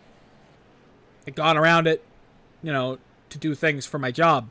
And there are some really dangerous areas of that racetrack on the oval. There is a gate on the exit of turn 4, just like Bristol. Now, yes, it's behind the safer barriers now. But how hard is it, if the safer barriers weren't there back in the day, for somebody to go through that gate and get killed? Or now on the inside of the track, there's this jut out where there's this big opening where there's nothing in between it, where you just drive straight through it into where all the spectators are standing. There are some serious, dangerous places at New Hampshire Motor Speedway. There are many reasons that track shouldn't be there, but... Well, it's there, so you just have to deal with it, and it'll be there for a little while longer, at least. So, not one of my favorite tracks, I will say that. Not one of mine, but I haven't been a fan of it since it took two of our brightest and youngest stars from us. It did. Yes. At least some of the Adam Petty stuff has, we've had a lot of... Whoa, look at this. We have Christian Converse and Joseph Causey pulling back down on pit road. More tires? Sure about that. Did they not come down the first time? I'm not really sure if they came down the first time. Maybe this is their pit stop. Jaden Gimbel coming down as well. All right, we have. Let's see here. I'm trying to see what happened here. I've lost something. Oh, there we go. 74 laps down here at Atlanta Motor Speedway. The IVRL Buttkicker Series is in action once again. Six races remain until the chase starts, and this one is still up for grabs as Patrick Gaspar is now our new leader. Nick Goebel is on his outside.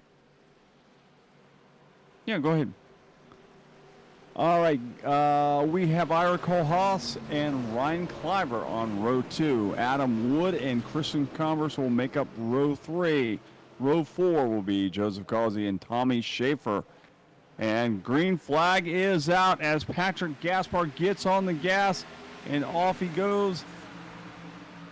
Trying to pull away from the rest of the field. Gaspar. And he's got a full trunk full of that number 24 car. Nick Goebel trying to run him down. Here he comes. He'll close in by half a car length. Right behind him, Ira Kohlhaas. Look at the 29 car, Ira Kohlhaas, as he's got a great run going right now. And Ryan Cliver as well. And Adam Wood back there running his line in the 5th position. Patrick Gaspar trying to get his first win of the season. He's been trying all season, trying to get something to happen. Ira Kohlhaas, look at the inside move. He's trying to make on the inside of the Global car. Global car. Global on the inside, or outside. Kohlhaas on the inside. They'll go down to the stripe. And this is what Patrick Gaspar wants to see. He wants to see them racing behind him so he can get a little breathing room. But look at the line. Here they come. They're going to try to go to the inside of Patrick Gaspar. Gaspar. Wow, he had to watch his mirror in that, as Ira Kohlhaas is having a hell of a run. He's going to try to get around the inside of Goebel. Goebel holding that outside line, running right nose to tail with Patrick Gaspar. Gaspar holding that lead.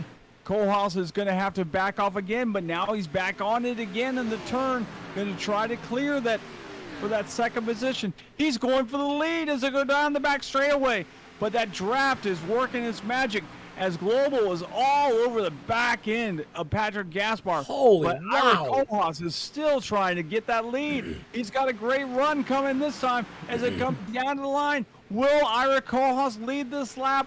They come across the line. No, it's still Patrick Gaspar. Holy wow, it's a hornet's nest off into 1 and 2. Ira Kohlhaas is the only man who's been able to stick to the bottom and make it work so far tonight. He's all the way down to the bottom. He's got 5 cars lined up in a row on his outside. We go off into 3 and 4. Gaspar up against the wall with 24 all over the back bumper. Ira Kohlhaas is going to slide up on a 4. Will he slide up and complete the pass? Ira Kohlhaas is your new leader here with 70 laps to go. 79 laps remain. Or 70 laps, 80 laps it's are 70. down, 70 laps Yeah. remain. You did the same thing I did. I know. I hate when I do that.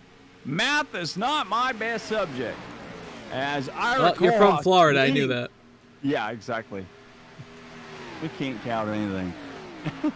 So Ira Kohlhaas leading and actually out by 1, 2, 3, 4, 5 car lengths over second and third place, as that's a great battle for second and third battle, as Joseph Causey now is working, trying to get around Patrick Gaspar. Will Gaspar let him get around cleanly? Whoa! The inside move. Whoa! Patrick Gaspar dives to the inside. He's going to try to pass Causey back. There will be no inches given here. There's no love lost between these two. Holy moly! I mean, I wouldn't have been surprised. These two, they're not going to give each other a centimeter. As we come out of 2, Gaspar might lose a spot to Converse. He gets a little loose. They touch. Holy moly! You know what? 3 wide almost. 3 wide. Goebel was thinking about it. Will you look in the rearview mirror back there and look behind Adam Wood? Who is coming?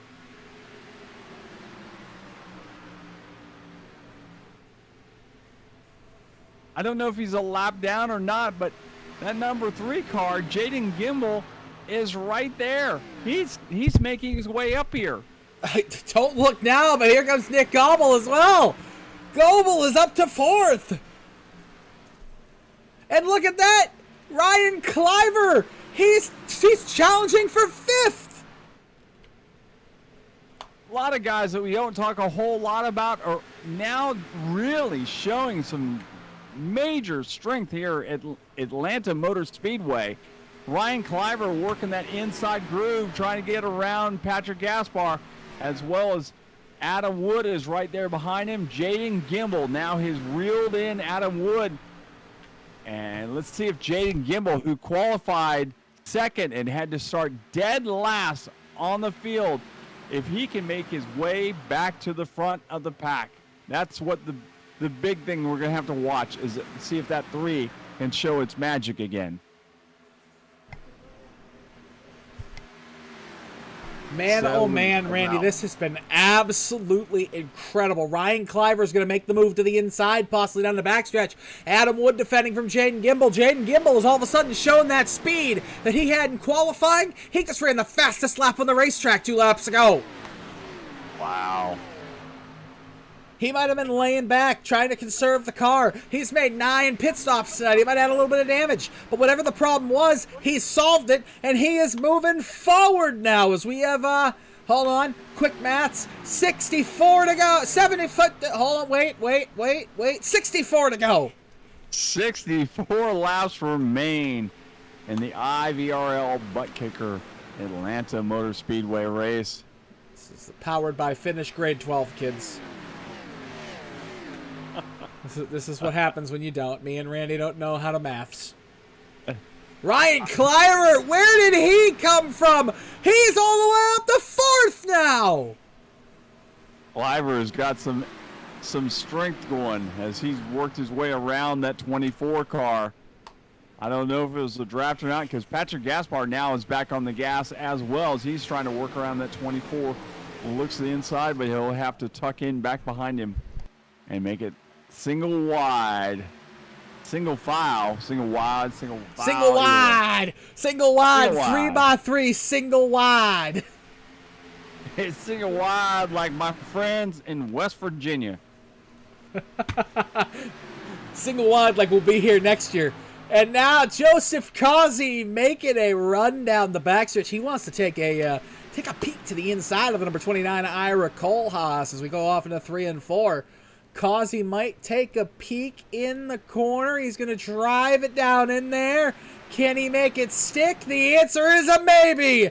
Here comes Causey battling for the lead, and he's trying to get it off into 1 and 2. Causey might complete the pass. Maybe not. He might not as the lights start to come on here in Atlanta. Down the backstretch. Christian Converse is actually following Ira Kohlhaas in the turn, and that's going to help the Ira Kohlhaas car. Are the lights coming on, or is that a cloud? I believe that is a cloud. I was hoping the lights were going to turn on here. And just like that, bam, Ira Kohlhaas now is running first to third. First to third. He may end up being going fourth because Ryan Cliver is moving on that inside groove. Side by side for the third position, Ryan Cliver in that 11. And Ryan Cliver just got a bump, it looked like, from the 24, or near bump at least. So many cars in this field that we see each week that have like reminiscent paint schemes of Jeff Gordon. Jeff Gordon definitely leaving his impact with so many drivers in the IVRL and other series as well. Oh, I mean, you look at multiple drivers throughout the field. They have the Jeff Gordon style numbers on their car. It might not be his number, but it's those HMS styled numbers. I mean, I run them. I can see that the 24 runs them. It looks like the 86 runs them. Those Hendrick Motorsports numbers are iconic. And between Mr. Hendrick and Jeff Gordon, the future looks bright for HMS, but the future looks bright for Christian Converse. The 15-year-old is out here with guys twice and possibly 3 times his age, and he is out driving pretty much all of them. Yeah, he is. He's just trying to, he's just got to pass one guy, and that's his teammate Joseph Causey. But Joseph Causey actually said that he thought that Christian Converse would be the one to win tonight. Says he's tough. There's always a stepping stone in your career as a race car driver, or a bar that you set yourself up against. And the best possible thing for anybody is your teammates. In NASCAR, Alex Bowman and William Byron have Kyle Larson and Chase Elliott. Here, in the IVRL Buttkicker Cup Series, Christian Converse and Joshua Gathright have Greg Holt and Joseph Causey. And I think it really, the way Joseph has driven so far this year, it brings back lots and lots of memories of Jimmy Johnson at the beginning of the dominating 5-year streak. Yeah, absolutely. I would agree with that. You come in, you dominate, start to finish. You don't have to start on the pole. You can drive from the back to the front. You can do whatever you want. You can go to road courses, dominate. Short tracks, dominate. 1.5 miles, dominate. Super speedways, you pull off a win. I mean, this guy knows what he's doing.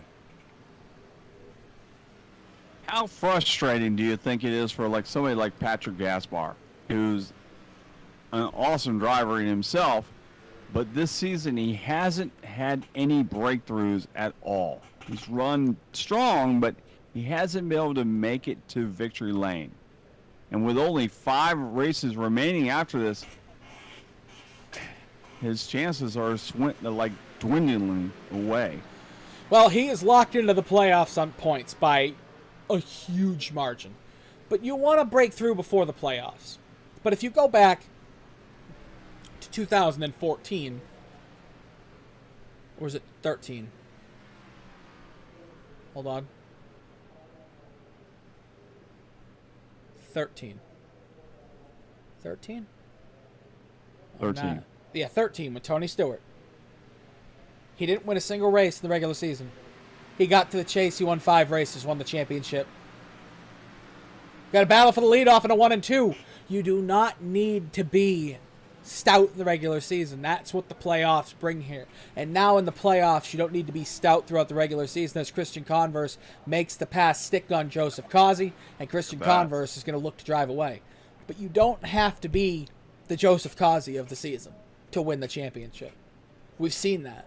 How many times since the playoffs have been created has the most dominant driver won the championship? Would you say Chase Elliott was the most dominant driver last year? Sorry, it was 2011. Yeah, Cody's right. Yeah. 2011, not 13. 11. Oh, it was what year was it? 2011. 11. Okay. Would you think that it's been that long? Wow, I'm old. Do you think Chase Elliott was the most dominant driver of the year last year? Yeah, I would say so. You would? I would think it was Kevin Harvick. No. Chase was great in the second half of the season, but the first half of the season he wasn't worth a damn. Causey is coming back, nearly took out Converse. So Causey's not going away anytime soon, for sure. And Converse really needs to win this race. I mean, he's almost locked into the playoffs as it is, but why not just seal it with a kiss? Oh boy. Forgive the fur in the booth. We have a visitor. She's in the booth. She's here. He's here and he will not disappear. All right, ladies and gentlemen. And that's what Joseph Causey is saying to Kristen Converse. I will not disappear. I'm right there with you. And look at Patrick Gaspar closing in on both of them. Yeah, so he's Patrick sniffing it now. Patrick Gaspar is looking to say, hey, I'm here too. It's time for a 3-way party, guys. Yeah, there's 50 laps to go. Patrick Gaspar wants to win this race.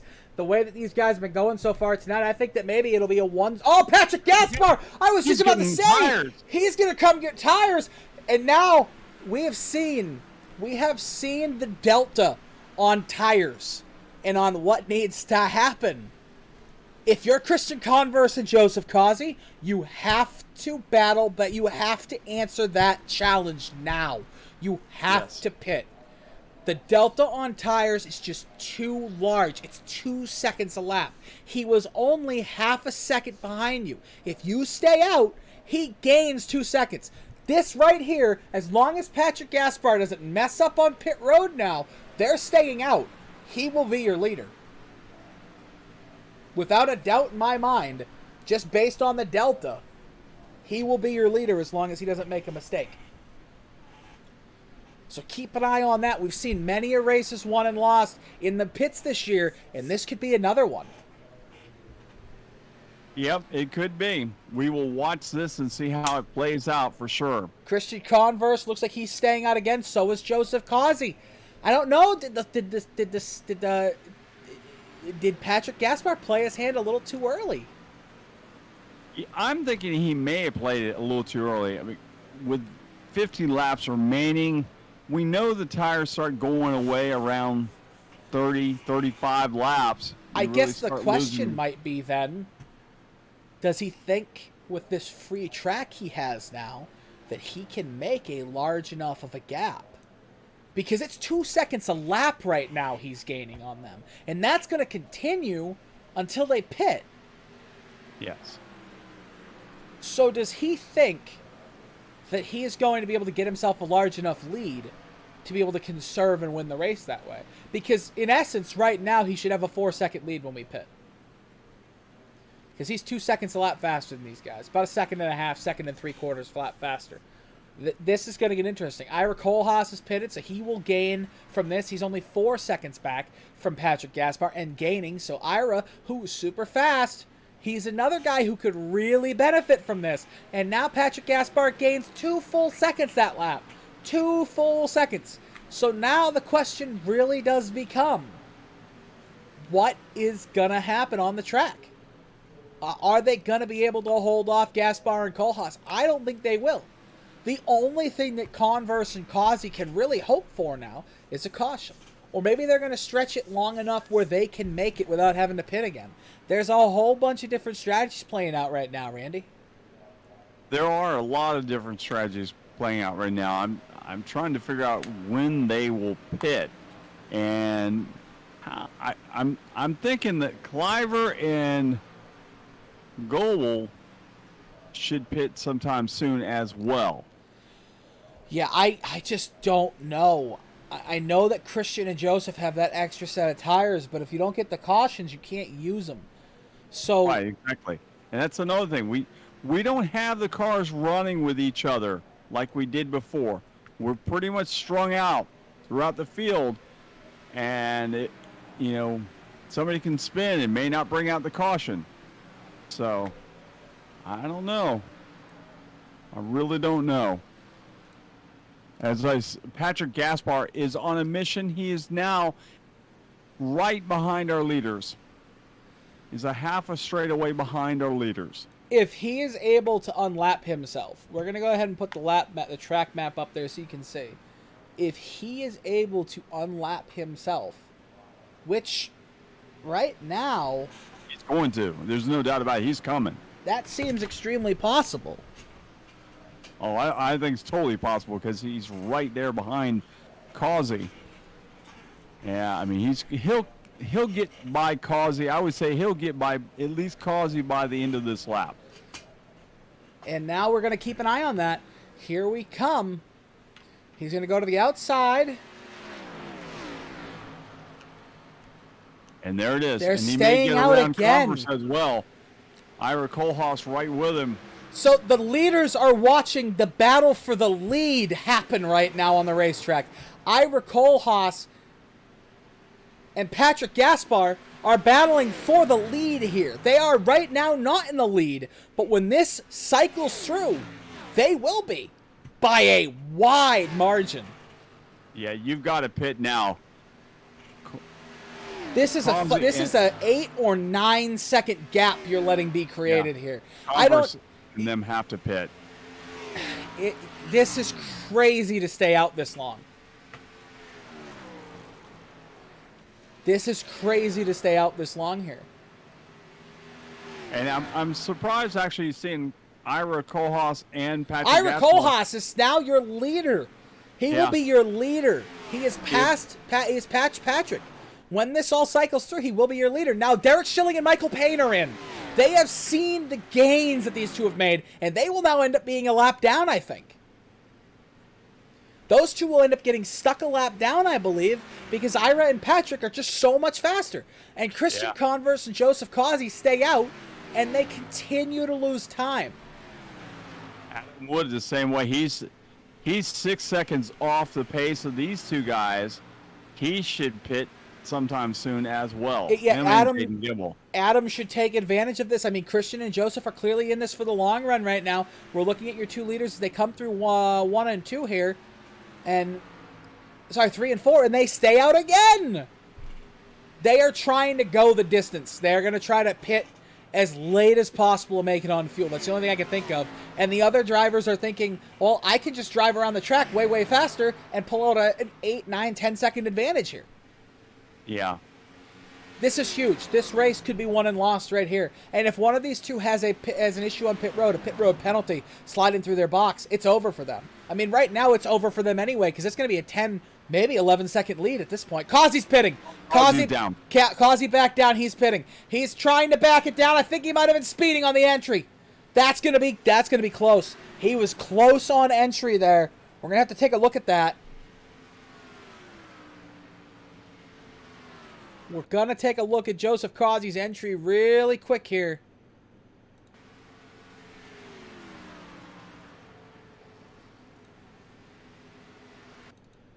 Let's see if he was speeding.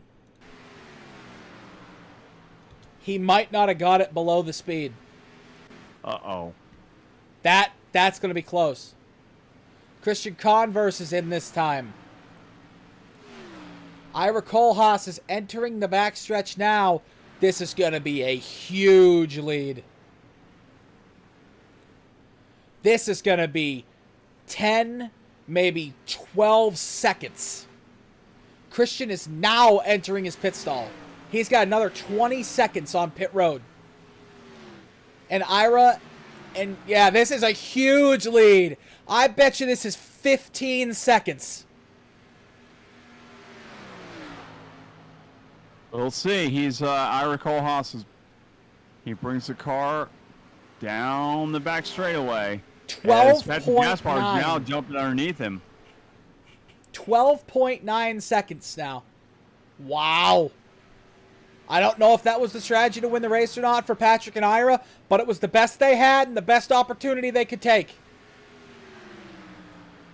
And there the shift will be to Patrick Gaspar leading the race now with Ira Kohlhaas running second. But I'm going to keep an eye on the lap times here. Joseph Causey just put it down. Holy moly, a 30.93. Causey is coming. The problem is he's going to run out of tire. He's going to run his tires to the bone doing that. He's going to start seeing, he's just going to rip his tires apart. He's like 11 seconds back, almost 12 seconds back behind them. Yeah, you're gonna rip your tires apart doing that. You only get great tires for 10 laps. I don't know if he has enough time to catch, like if he's gonna have enough tire to catch him. And he's 4 seconds ahead of Kristen Converse. Yeah, Converse lost a lot leading. of time. That extra lap killed him. And that's another 2 seconds behind Converse to Adam Wood. Is running 7th on the track right now, but Patrick Gaspar and Ira Kohlhaas are fighting for the lead. And swapping it back and forth. And this will be, this lap after they complete this, will have 118 laps in the books. We pick up Joseph Causey now. Back in 5th, he sees Ryan Cliver. He's got 5-lap newer tires. Can he make those stick here right now? Off in 3 and 4. He's going to take the spot away from Ryan Cliver. Joseph Causey is 7 seconds off the lead now, but he is slowing down immensely. Things should equal themselves out here shortly. I don't know if they're going to equal themselves out quickly enough, though, for Patrick Gaspar and Ira Kohlhaas. Yeah, he's just barely under that 6-second mark. Let's see what his lap time is this time. 31.6. The leaders ran a 32.8. The tires are starting to go away for Joseph Causey. It's one thing to catch him. It's another to pass him. Yes. And he doesn't have to pass one car, he has to pass 2 cars. 2 cars that are extremely hungry and one that he has a huge rivalry with. Yes. They're not going to make it easy. No, I don't imagine it's going to be easy for him at all. Joseph stuck in traffic that lap. A 31.58. The leaders ran 33-second lap times. And I don't know. They're going to have to pit again to finish this race, I think, up in front, those 2. So this could turn into the Joseph Causey show again. Well, that's what Joseph Causey is counting on as it becomes his show once again. Can he make it the whole entire way? Well, they went almost 50 laps on that tank of fuel before he pitted. Yes. So we'll take a look really quick at the pit strategy here. Causey went 39 laps. That's the longest stint we've seen all night is 40. Do you have another 10 laps in a tank of fuel or not? And if you do, can Kohlhaas and Causey... Kohlhaas and... Patrick Gaspar's in the pits! Wow, he's going to try the undercut. Wow. That's not going to work. There's just no chance. There's no chance. No chance with 30 to go. The tire speed is just not going to be big enough difference here. We'll see. He's going to try. He only went 22 laps on that set of tires. I don't know if that was smart or not. If it is, it's going to be a great story, that's for sure. I recall Haas does everything he can, but there's not much you can do right there. No, there's nothing you can do. There's no doubt about it. There's nothing you can do when a guy like Joseph Causy's just got that much more speed than you. You have to let him go by. We'll watch to see if Patrick Gaspar can make his way back up towards the front of the pack. That's the thing we're going to watch now. We'll keep an eye on both of them.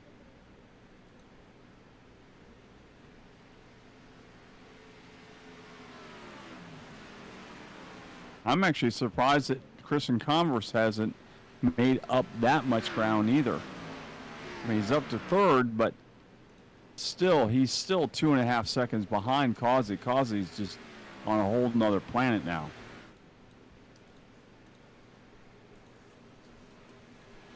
Listening to the way he gets into these turns, letting off and then getting back on the gas as quick as he can.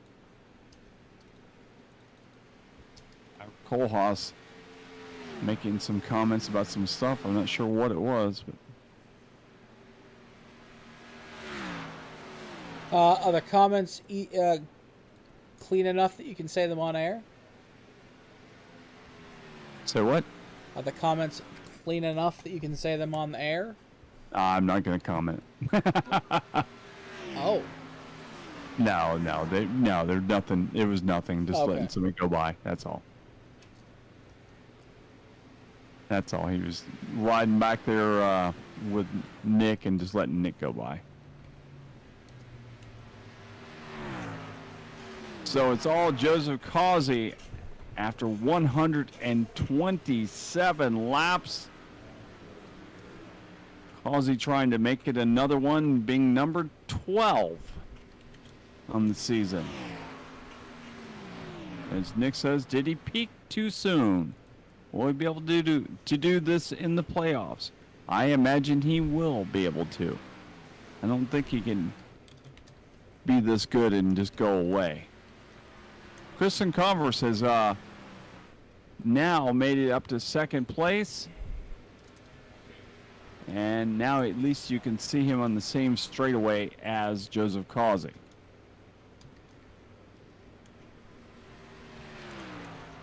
Causey's still running that middle groove of the track.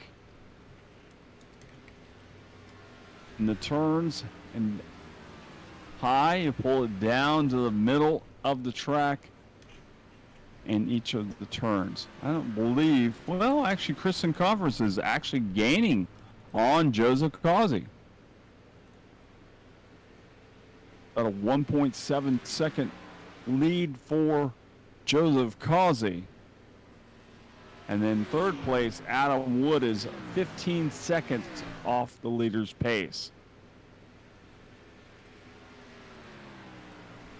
Patrick Gaspar, who was the one that short pitted this last time, is a lap down. He's going to have to wait and hope for Causey and Converse and Wood, and Gimbel and Payne, all them, you know, to either pit, or if they don't pit, which we're looking to see if they are going to pit, again, we kind of think they might be able to stretch this thing out, at least Causey and Christian Converse.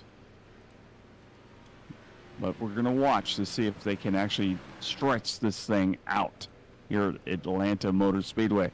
The IVRL Buttkicker Series on the Ghostfire Media Network. Randy Pepper with you, as well as Nick Adams. We are definitely both here in the booth. And look who is coming to unlap himself. It is Patrick Gaspar. He has one more car to get around. He definitely has to hope. But Randy, really quick, tomorrow night, 8 p.m. Eastern, 5 p.m. Pacific, the AOLL Cup Series, the Sportsman Series, here live on Ghostfire Media, will be at Bristol. And the dirt will be flying. Tempers will rage, and the dirt will be flying. You'll see the Craftsman trucks. Well, not the Craftsman truck series. Sorry, the Camping World. The Camping World trucks at the dirt, on the dirt, at Bristol. It's gonna be fun. For who? For the viewers, not for any of us. I was gonna say I'm not looking forward to this. I am. I hate dirt, but I just love the idea. Hey, Randy. Guess who the fastest car on the track is? Oh, Patrick Gaspar. Guess who the second fastest car on the track is?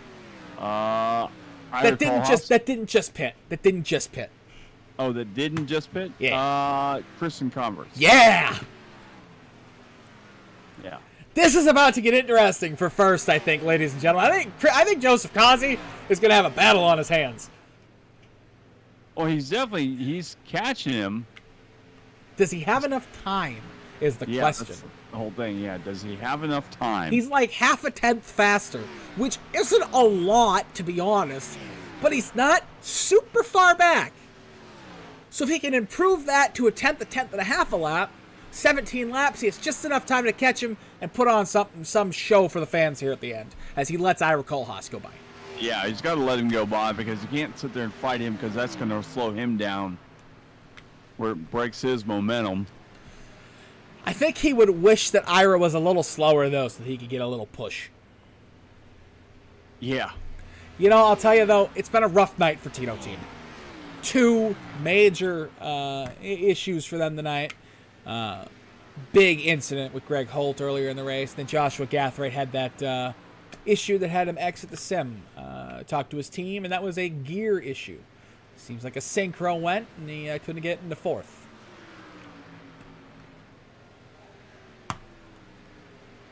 Are you sure that was what it was? No. Okay. No, his Jackman synchro got deported in the middle race. Isn't that what you said? Yeah, let's just say his visa ran out. Good news, synchro will be back next week. Yep. He got it renewed, but he couldn't get back to the track in time. That's right. But synchro stole the gear shift as he was leaving the track. Oh, no. So, he wanted to make sure that if he wasn't here, they couldn't race. So you have two cars, first and second for them, and the other two are in 16th and 17th. So it's not that great of a night. No, not that great of a night. That's definitely a night you want to forget. Cody McKinney has been on pit road for 1 hour and 15 minutes. It's the longest pit stop I've ever seen. Well, they're still working on that car, trying to figure out I think the back tire changer is still trying to figure out how to take the tire off. Unfortunately, before the race, he had stopped by the Bubba's Bar and Grill and had himself a couple cocktails. I thought he went to the dispensary down the street. No, he went to Bubba's Bar and Grill and had himself a couple cocktails, cold ones. A couple of cold ones, Unfortunately, I think he might have got himself plastered a little bit and now can't figure out how to get the lug nuts off the back tire. Well, it'll be easier for him next year. There's only going to be one. Yeah, exactly. You can get as drunk as you want. As long as you can take off one lug nut, you're fine. Yeah, one big one. We are lap 139 in the books. Laps are winding down. How many laps are we down to now? You've got the calculator. How many laps are down? Yeah, how many laps do we have left? 11. 11 laps. Can Joseph Kazi and Kristen Converse run their cars? Yeah, that's the other thing. I mean, I think they can make it. The longest stint we've seen so far tonight, we'll go ahead and pull this back up because this is what this race has turned into, is 39 laps. They get out there The longest stint we've seen from somebody else is 40 laps. I think you can get 44 out of the tires. Or the fuel, maybe. Maybe not the tires, but the fuel. The longest stint we've seen from them both is 40 and 39. If the race was to end in 10 laps without any cautions or anything to throw a triangle into the square, Causey would be at 38 laps. Converse would be at 37. So I don't see too much of an issue here making it on fuel here. And Gaspar is just going to run out of time. Yeah, I think he's going to run out of time, no doubt. I think that strategy was a good idea, but it ended up going backwards, and it just didn't work.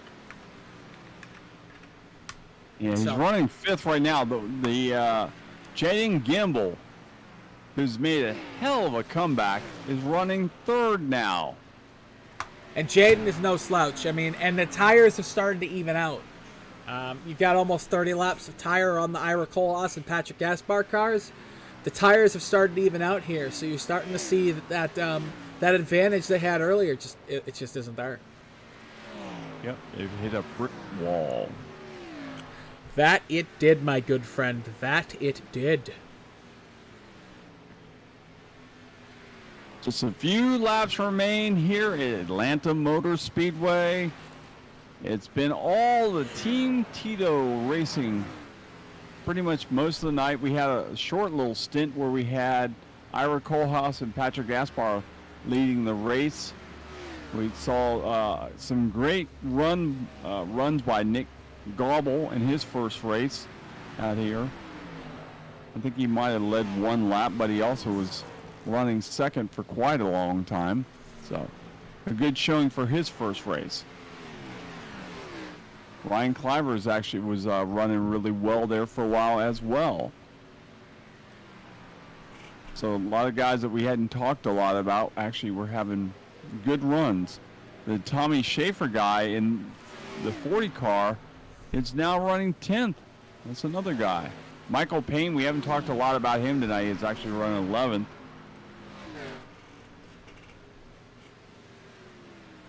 Derek Schilling in 12th. Joey McKinney got his car repaired on the track, 28 laps down in 13th. Charles Urich, Nicholas Weatherby, Greg Holt, Joshua Gathright, Thomas Carino, Cody McKinney, Bob Carroll, Will Cannon, and Nathan Weatherby all out of this race. So it's a long night for some of these guys. You put in all that time and effort, practice, and money to come to the track, and you get nothing out of it. It goes up in smoke like a Cheech and Chong movie. I think Cheech and Chong had more fun than some of these guys did. I believe they did too. I think they're still having a lot of fun. Are they in their 80s now? They're in their 80s, I'm sure. In their 80s, still smoking a joint every single day. Yeah, absolutely. Probably more than one. Oh, I'm sure of that.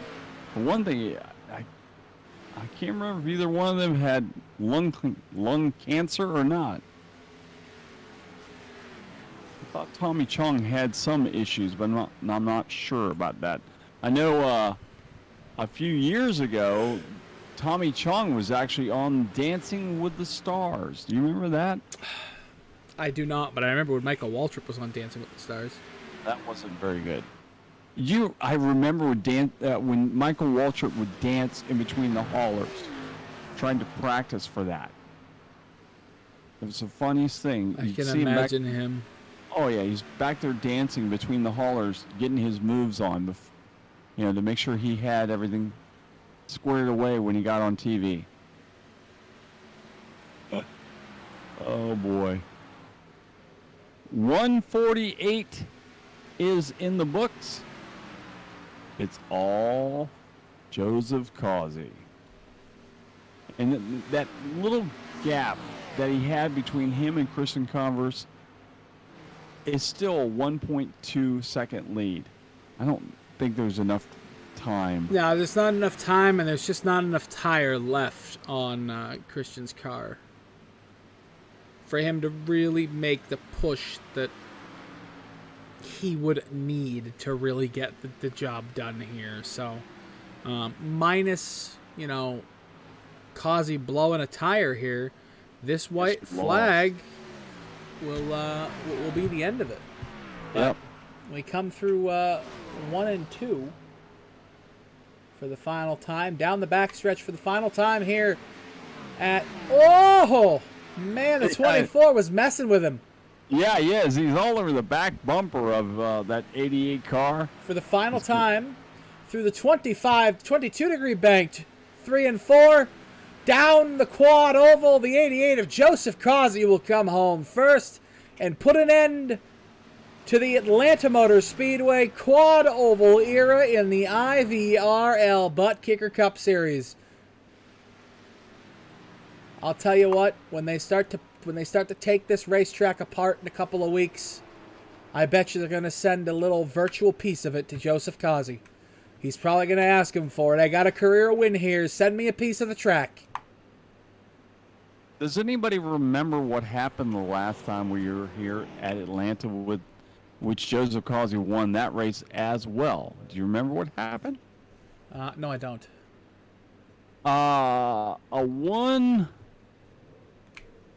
As I'm scratching my eye, Blake Gordon actually tried to pass him and ran into the side of him and lost it himself. Was that Atlanta? That was Atlanta. Have we gone to Atlanta twice? We have. March 18th. Wow. Joseph Causey with the season sweep. And the end of the Atlanta Motor Speedway. Oh, it's Patrick Gaspard driving up there. Oh, Patrick Gaspard has taken his window net down. We're going to cut away, folks. Yeah, I don't know what's going on there. We're going to cut away. Patrick Gaspard has taken the window net down. And he's pulled away now. Okay. We were worried there. I think that was just a one-finger salute. We were worried there for a second. We saw him pull the window net down. We thought it was all over.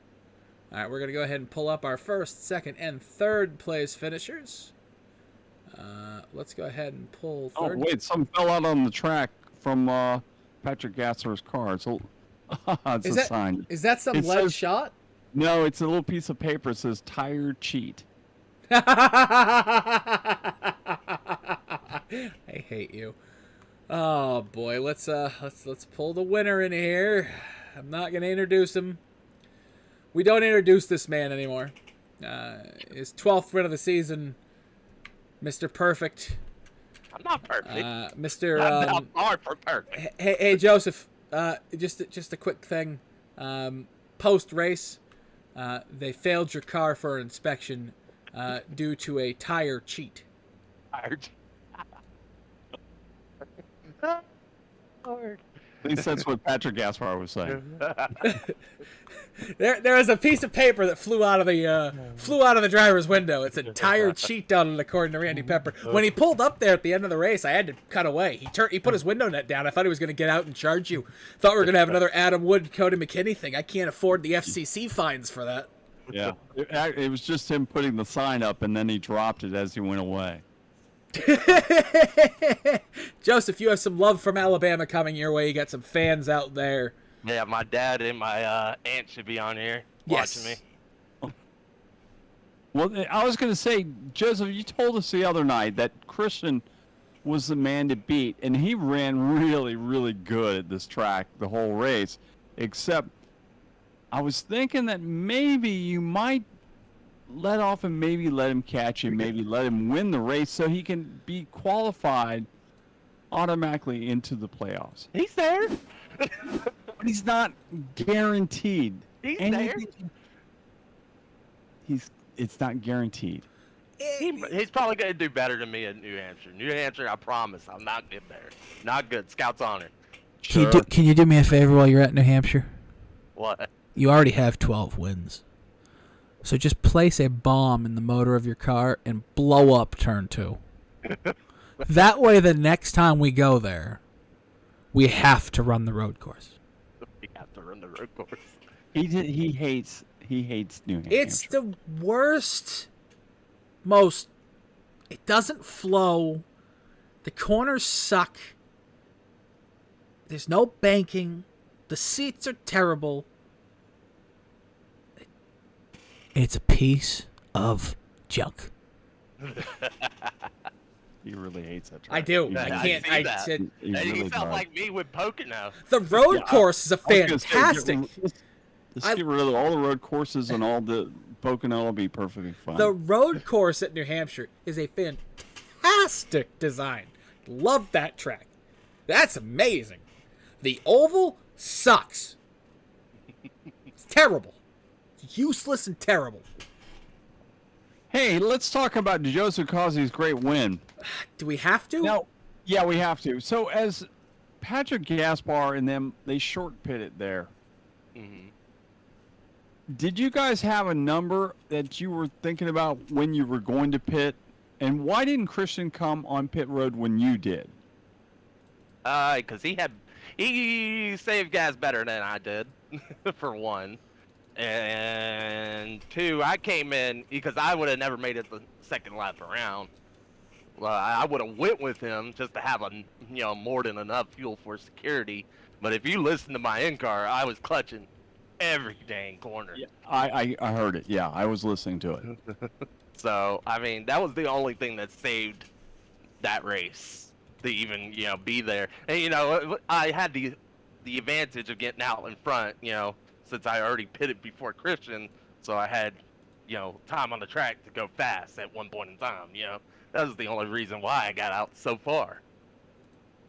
Yeah, Christian still seemed to be a little faster than you in most of the time on the track. But yeah, I think that one lap of pitting was the total advantage that you had. Yeah, if it wasn't for that plus me saving the whole time and being cautious, I wouldn't be here. I would have never won that race. Well, I was. we're glad to see you get number 12. Me too. I still have the worry that you're peaking at the wrong time because you did go through a slump, a self-admitted slump in the middle of the season here, and you've won, I think, 3 out of the last 5 or something like that. So hopefully, that slump doesn't come back at the beginning of the playoffs, and we'll see what happens because anything can happen once you get into the playoffs. It's a brand new season. Yeah. So, but good luck. And congratulations on another win tonight, and good luck at New Hampshire next week. All right, appreciate it. Thanks, guys. See you, Justin. Bye. Later. Bye. All right, let's pull in our second place finisher, Christian Converse, the number 90 machine for Tito Team Racing. Christian Converse, here he is. Christian, congratulations on a second place finish. Long time no talk. How are you, sir? Doing alright. Figured I'd come around Atlanta. Atlanta's an alright track for me, so. He skipped football practice for us. No, they switched football practice to the morning times now. He can race every Tuesday. Uh-oh. So They're in Christian, trouble now. well, let's just say Joseph said you were probably the one to beat here, but unfortunately it went the opposite way. Did you think you were going to be able to catch him there at the end? I might have. I'm not exactly sure. I mean, after a while, I had the advantage on tires for a while, but after you run 30 laps, 1 lap isn't nothing. Your tires just even off. Near the end, we were just equal. So, I mean, we were pretty much equal. So, I mean, nothing really I could do. Well, let me ask you something. You switched from a bright green car to a red car. Why? Yeah, just change it up a little bit. Okay. Nothing much to it. Okay. It's just harder to see you. I'm just saying for my eyes. I like the bright green car. I just have a thing about green cars, so. Nick? You there, Nick? I am. I don't really have any questions. I'm beat. All right. I've asked all the questions you wanted to be asked. Christian, next week, New Hampshire. How do you like New Hampshire? I hate New Hampshire. Ah, good. Me and you. I knew I liked you for some reason. I hate that track is terrible. Oh my God! He's my new Everything favorite. about it. He's my new favorite person in the entire league. Hey, I've got a question for you. Christian, how's the weather over on your side? Rainy. It's not crazy. We had a tornado warning today. Yeah, I knew you had that. So have you had any squalls come through your way so far? No, not. I mean, all we really had was a little bit of wind, a little bit of rain, and then it stopped. Yeah, I just had one a little while ago. Messing with my trash can, so I was wondering how your weather was. We were sitting here thinking somebody was trying to steal his freaking ladder again. sitting here a couple weeks ago, broadcasting the race, and Randy goes, "I'll be right back." He comes back and he tells me somebody tried to steal my ladder. Weird thing to steal. Hey, right out in front of his house. It was leaning up against his house. Hey, you know what? Scrapper didn't get money for one of those. What a terrible human being to steal someone's ladder. Those things cost a lot of money. Hey, it's dirt toner. What do you expect? That's very true. You never know what can happen in Florida. That's right. That is right. As you get older, you'll find out a lot more. Oh, boy. Yeah, stay away from Daytona Beach. Hey, Christian, we appreciate you coming on here tonight. We appreciate you coming out. Hell of a race. We'll see you next week at New Hampshire. Maybe we'll get that first win of the season. I hope my first one isn't at New Hampshire, but if it is, I'll take it. Hey, there you go. Thanks, Christian. Have a good week. See ya. And finally, we'll bring up our third place finisher in the number 3 Menards Chevrolet, Jaden Gimbel. Jaden, welcome to the booth. Get Nick Adams and Randy Pepper. You got a copy? What is up, guys? Yeah, congratulations. I think this is the first time we've talked to you this season. I think so, Yeah, too. new face here. New face here I'm in the just third. as surprised as you guys are. Jaden, you started second on the grid, and then you missed the start. What happened?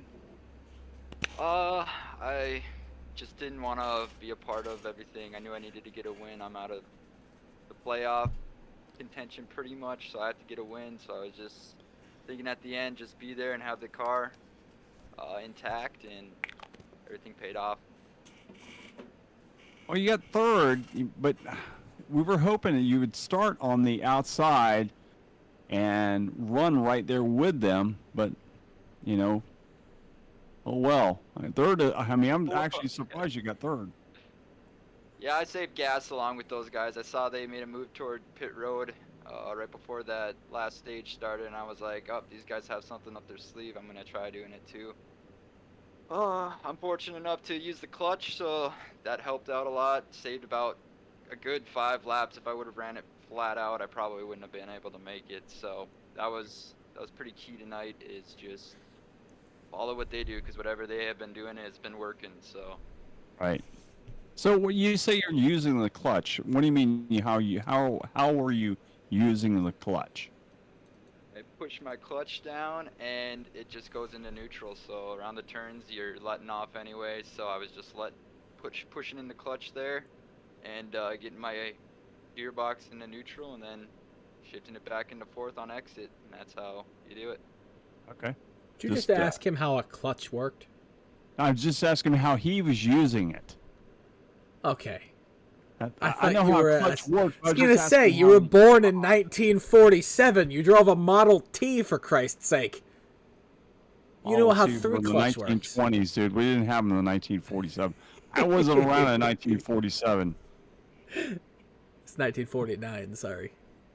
I wasn't around in 49 either, by the way. It was 1941. It's all out of love, Randy. You know that. No, it's 1942 when the Germans bombed Pearl Harbor. I thought it was going to be... the second time. Oh, boy. I thought it was going to be like 1492. When Columbus sailed. Oh, boy. Anyways, Jaden, you had a great run there. We enjoyed watching you try to make your way back up there. It was like, I was looked down there and I went, you see where Jaden Gimbel is?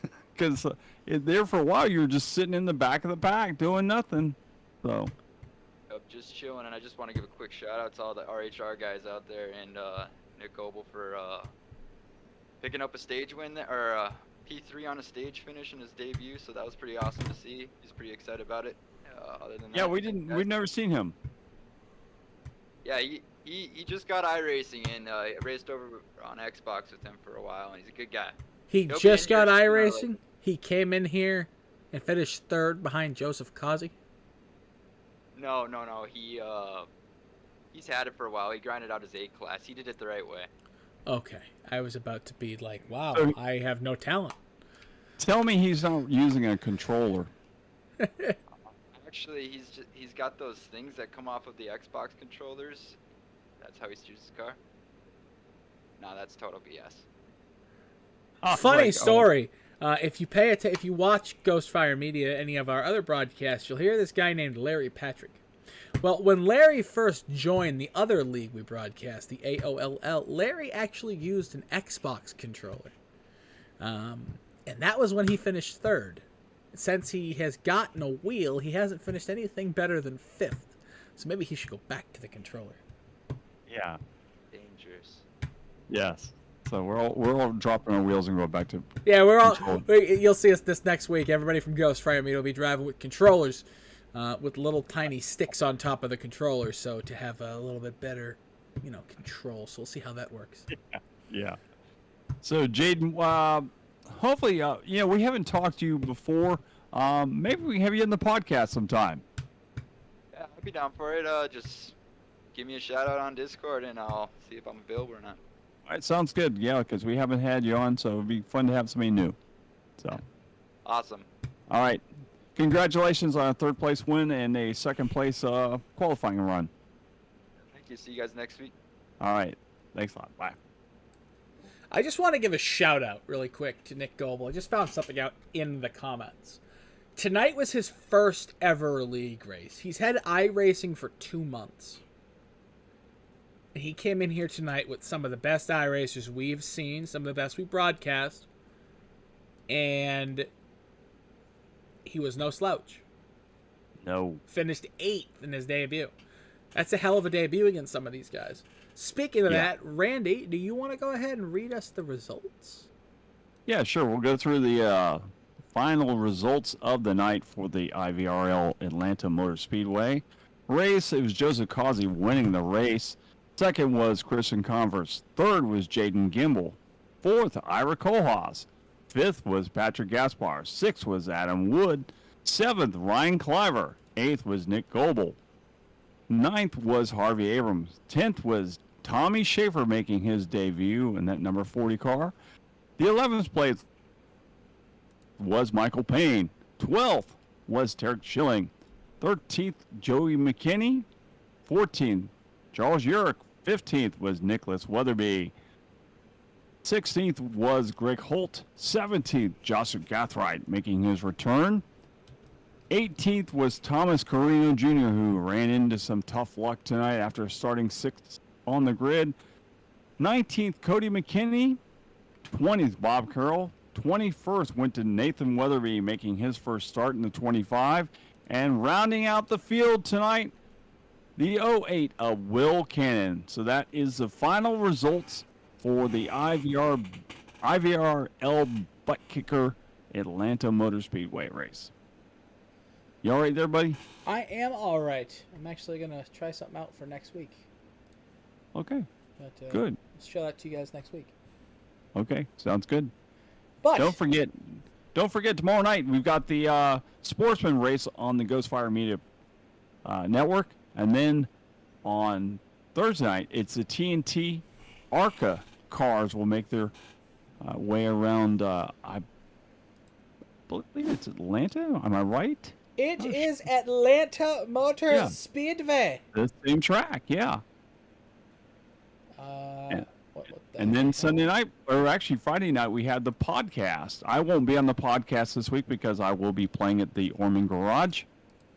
And then on Sunday, it will be the Ghostfire Media guys working the booth for the AOLL Cup Series. So that's what's happening with us here at Ghostfire Media. And Nick, you have anything further to put out to the fans as we sign off? No, I do not. Okay, with that being said, folks, thanks for watching tonight the IVRL Buttkicker Series in Atlanta Motor Speedway.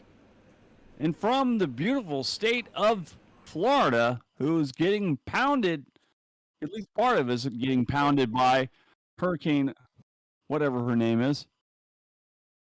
Elsa. Yeah, Elsa. Yeah, Elsa is making her way on to land right now. And from us here, I'd like to say so long from the rainy state. You're watching iRacing on the Ghost Fire Media Network.